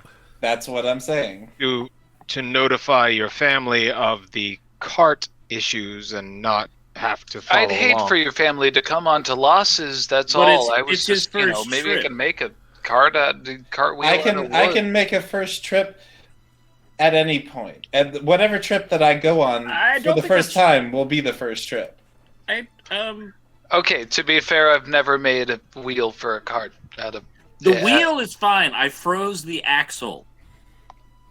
So we're fucked. That's fair. And the wheel rolled off. Oh, no, so we're fucked. I froze the part where the wheel connects to the cart, and that broke. So we are fucked. I misunderstood. I thought you froze the hub of the spokes. Not Icar. Tenebrae. Tenebrae is absolutely correct. Because we still have fucking Citronella Candle with us, right? Citrona is still here, yes. Okay. Sorry, it took me a second to parse that. Well, hey, if we're gonna talk about the cart, let me just do my thing. He goes behind the cart, and 2 seconds later he comes out the other side like, wow, guys, what happened? It's actually only a minute. Oh, only a minute. I can take a talent that lets me reduce it to a full round action instead of. Bro, I just imagine you wearing civilian clothes and you just have tearaway fucking pants and you're just like Ragah! And you're just Tenebrae. I'm probably gonna have to buy a greater hat of disguise at some point. Possibly. All right, so what are we doing? We've agreed that the cart is fucked. What are we doing? The cart is fucked. You all do your best to back it out and take it back towards the road, and we'll roll it as far back to the gate as we can tonight. I'm gonna ride ahead and tell Keiko that the cart is totally not salvageable. Bro, no, I have an idea. This is perfect. I cast Enlarge Person on Tib'resh, and he can just push the cart back. Sure. It doesn't increase his strength that much, but he does. But he's big enough that he can manage the more awkward. It's the leverage, is what I'm getting. I'm sure that's not going to draw any Thrune attention. It's 9 o'clock. Gigantic half-orc carrying a cart. It's 9 o'clock at night. We're an hour away from the wall, and it's pitch black.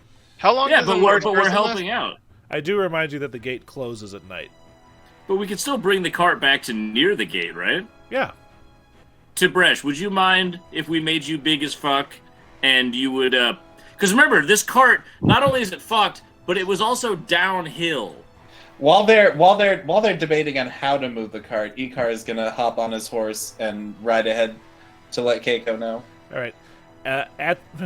So, given the logic of a train leaves Los Angeles at kind of math and whatnot, it's going to take you to maybe 2.5 hours to catch up with the caravan. That's fine. So Wait, real? Well, actually, no. Actually, I'm sorry. That's wrong. It'll take you about an hour and a half because then you'll come up on the camp they've set. Hey, real quick, before I just wanted to say something. When it came to moving the cart, I didn't get to put in my last suggestion. I was thinking we tie Big Sebastian to the front, and we have Tib'resh push from the back as well. I figured that was Plan A anyway. Okay, sorry. But continue with the camp. I just wanted to put that there. I'm going to kind of sort of hand wave Icar. Yeah, it doesn't take very long. Do you want me to bluff to Keiko? Yes. Okay. Please roll good. Please roll high. Please roll high. God, please. I mean, I don't think she's gonna tell me no, even if I roll low. But she will be. But she will be suspicious. Keiko says, "I understand, and as long as you recognize that you are going to have to take this loss on your reputation with your father." I promise I'll make it up to him next time. You'll be back in 2 weeks, right? We'll do the caravan then. Maybe I'll go with Rosalind. We'll do it together. We will call this a bad omen, shall we say? Let's not. I'd really not. Now is not the time for ill omens, Keiko. Well, with everything else going, this is just one more bad sign that says maybe you should think again. Okay. Let me give you the papers. Of course. Here. You'll have to subtract the one cart. And I'm sure won't be difficult. We can buy another one in White Rock. It's not that difficult.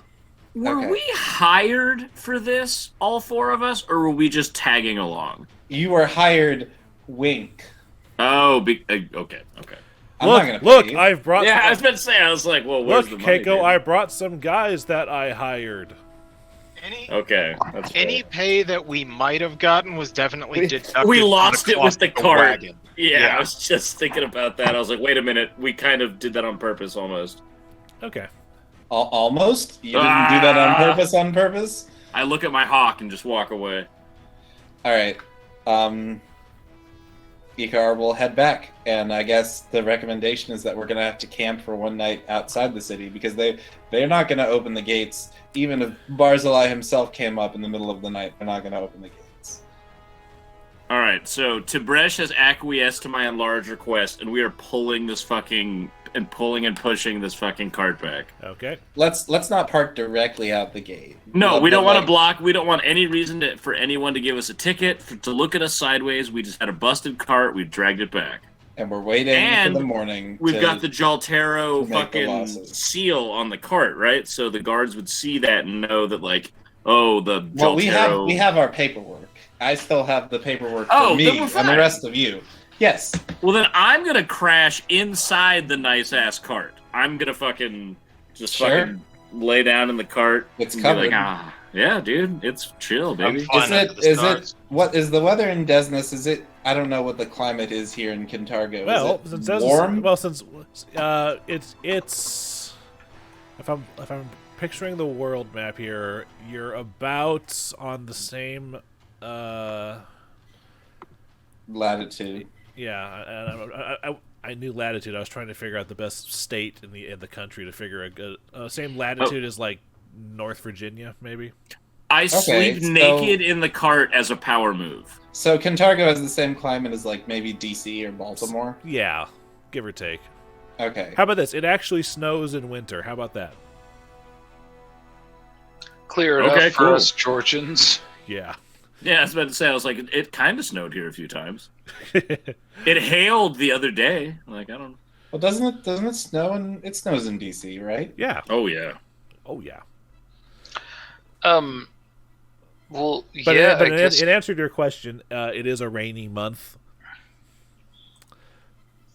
But there's space in here for other people to crash, man. I mean, I'll cover up my wangle. You smell like body parts. I put them in vials. They're airtight. It does rain overnight. Well, looks like you're going to have to sleep with the naked elf. Not with, but nearby. I really don't want to get wet. Fine. All right, I as a courtesy, and then lean against the cart. Okay. I put on like the only reference I have in my mind is the underwear that Ashitaka has when he crosses the river. Yeah. I make one of those so that I can you lay a handkerchief over your nards. Yeah. Tib'resh meditates under the pouring rain. Okay. Oh, that's hot. I'll sit out with my Tusk brother. All right. I love the idea of Sugtok trying to learn meditation. Okay. And he's just like, I don't fucking get it. Yeah, okay. I'm gonna like every 20 minutes or so, I'm gonna punch the shit out of the ground like I don't fucking get it. Okay. As far as the game, this actually seems like a good place to stop for this session. But before we actually end and whatnot, I want to discuss with you guys the plans for so how forged paper document work. Just so you guys kind of have an idea for that, because next Saturday is our usual scheduled time, and we'll be back for that. Can't we just get Tib'resh to do it? Well, let me tell you what needs to happen and how it's going to work, because first of all, the format of Chelish prisoner transfer paperwork is not a secret, so anybody can forge it. It's just a matter of how good the forgery is. But you are also going to have to diplomacy to gather information, because you need to know the prisoners' names to list to be transferred. And the other thing is that this is a unique check in that you tell me your bonus, and then I roll the check and keep it a secret from you. So you don't know how convincing your forgery papers are. Sketchy, Cock. man. I'll do the diplomacy because I got a 9 bonus. And I will let you know that to create forged papers is a linguistics check. So Tib'resh, story-wise, seems like the most appropriate person to do it. But considering what I've just told you, you might want the person with the highest linguistics to do it. Right. Story, You pumped the shit out of linguistics, Pump the shit, meaning it's up to level... I have a +4 to it now. That's it? Yeah. What's our? It was not my immediate focus when I started leveling. Icar, how good is your linguistics? Linguistics? I don't have any points in that. Yeah, I got a whopping 1. I can't even I can't even forge because I'm pretty sure that's a trained action. You can't do it if you don't have any ranks in it. I have +12 on linguistics. Until next level, I won't have any. Yeah, Flickie would be the best person to make the linguistics check, because the way that makes books, so that still tracks. Because the way that forgery documents work is it's the forger's linguistics check versus the linguistics check of the person reading the paper, and if the person reading the paper beats the check, they go, wait a fucking second. Yeah, and I get, a +12. So even if I roll, so we'll go with the 12 to fail, linguistics and a 9 to diplomacy for our forged papers. All right, but yeah, so that's how. Unless somebody's got better than 9. Icar, do you have better than 9 on diplomacy? Yes. Hell yeah, then we'll go with Icar's diplomacy. All right, now that's going to be basically the first actions and whatnot that we take next session, because you guys are still out there camping by and around the cart. All right, so first things first, you guys actually have XP this time. Because for convincing the Seers to let you down there without having to fight them, for successfully getting past the rope golem, and for allying with Octavio, yes, that all the rope on the ground would have coalesced into a big golem, and then would have. Wow, we crushed this round when it came to the experience events. Yes, and then but for allying with Octavio, you each earn 1,600 experience points. What's our total at? I think if my math is correct, 12,400. Yeah, we were at 10,800 beforehand. So man, you said how much? 16? 1,600. So it should be 12,400. Yeah, 12,400. 2.6 thousand to the next level. All right. Hell yeah! All right. Same time next week. That's. I'm really glad I blew that unconscious man. Yeah, but yes, the thing is, the Guardian would have been a rope golem. Yeah, that would have sucked. I mean, I have fire, but we're like a wet place. It's also really, really good at strangling people. Yeah, I believe that. I'm really glad I was like, I think I can solve this puzzle. I'm gonna do it! Like... So you blew the unconscious guy, which might have ramifications. That's fucking great. I didn't... Classic. Very All right, smart. dudes. Good night, dudes. All right. That was a killer session. You know what's crazy? Is I'm normally a little bummed when there's not combat in a session, but I had a really good time this week. We really RPG'd the shit out of this one, which that was so enjoyable. Honestly, me coming to my full arc with Ruba made me so fucking happy. Oh shit, Ruba's a linguist, right? Yeah. Maybe she's more of a well, no, Flickie's got a pretty good role. I got plus 12, man. I'm thinking about talking to Luke about seeing if I can get proper training from her. Okay. Cool. Well, all right, dudes. I had a great fucking time. Same time next Saturday. Hell yeah. Yeah, man. Okay. All right. See you guys. Peace. Yeah.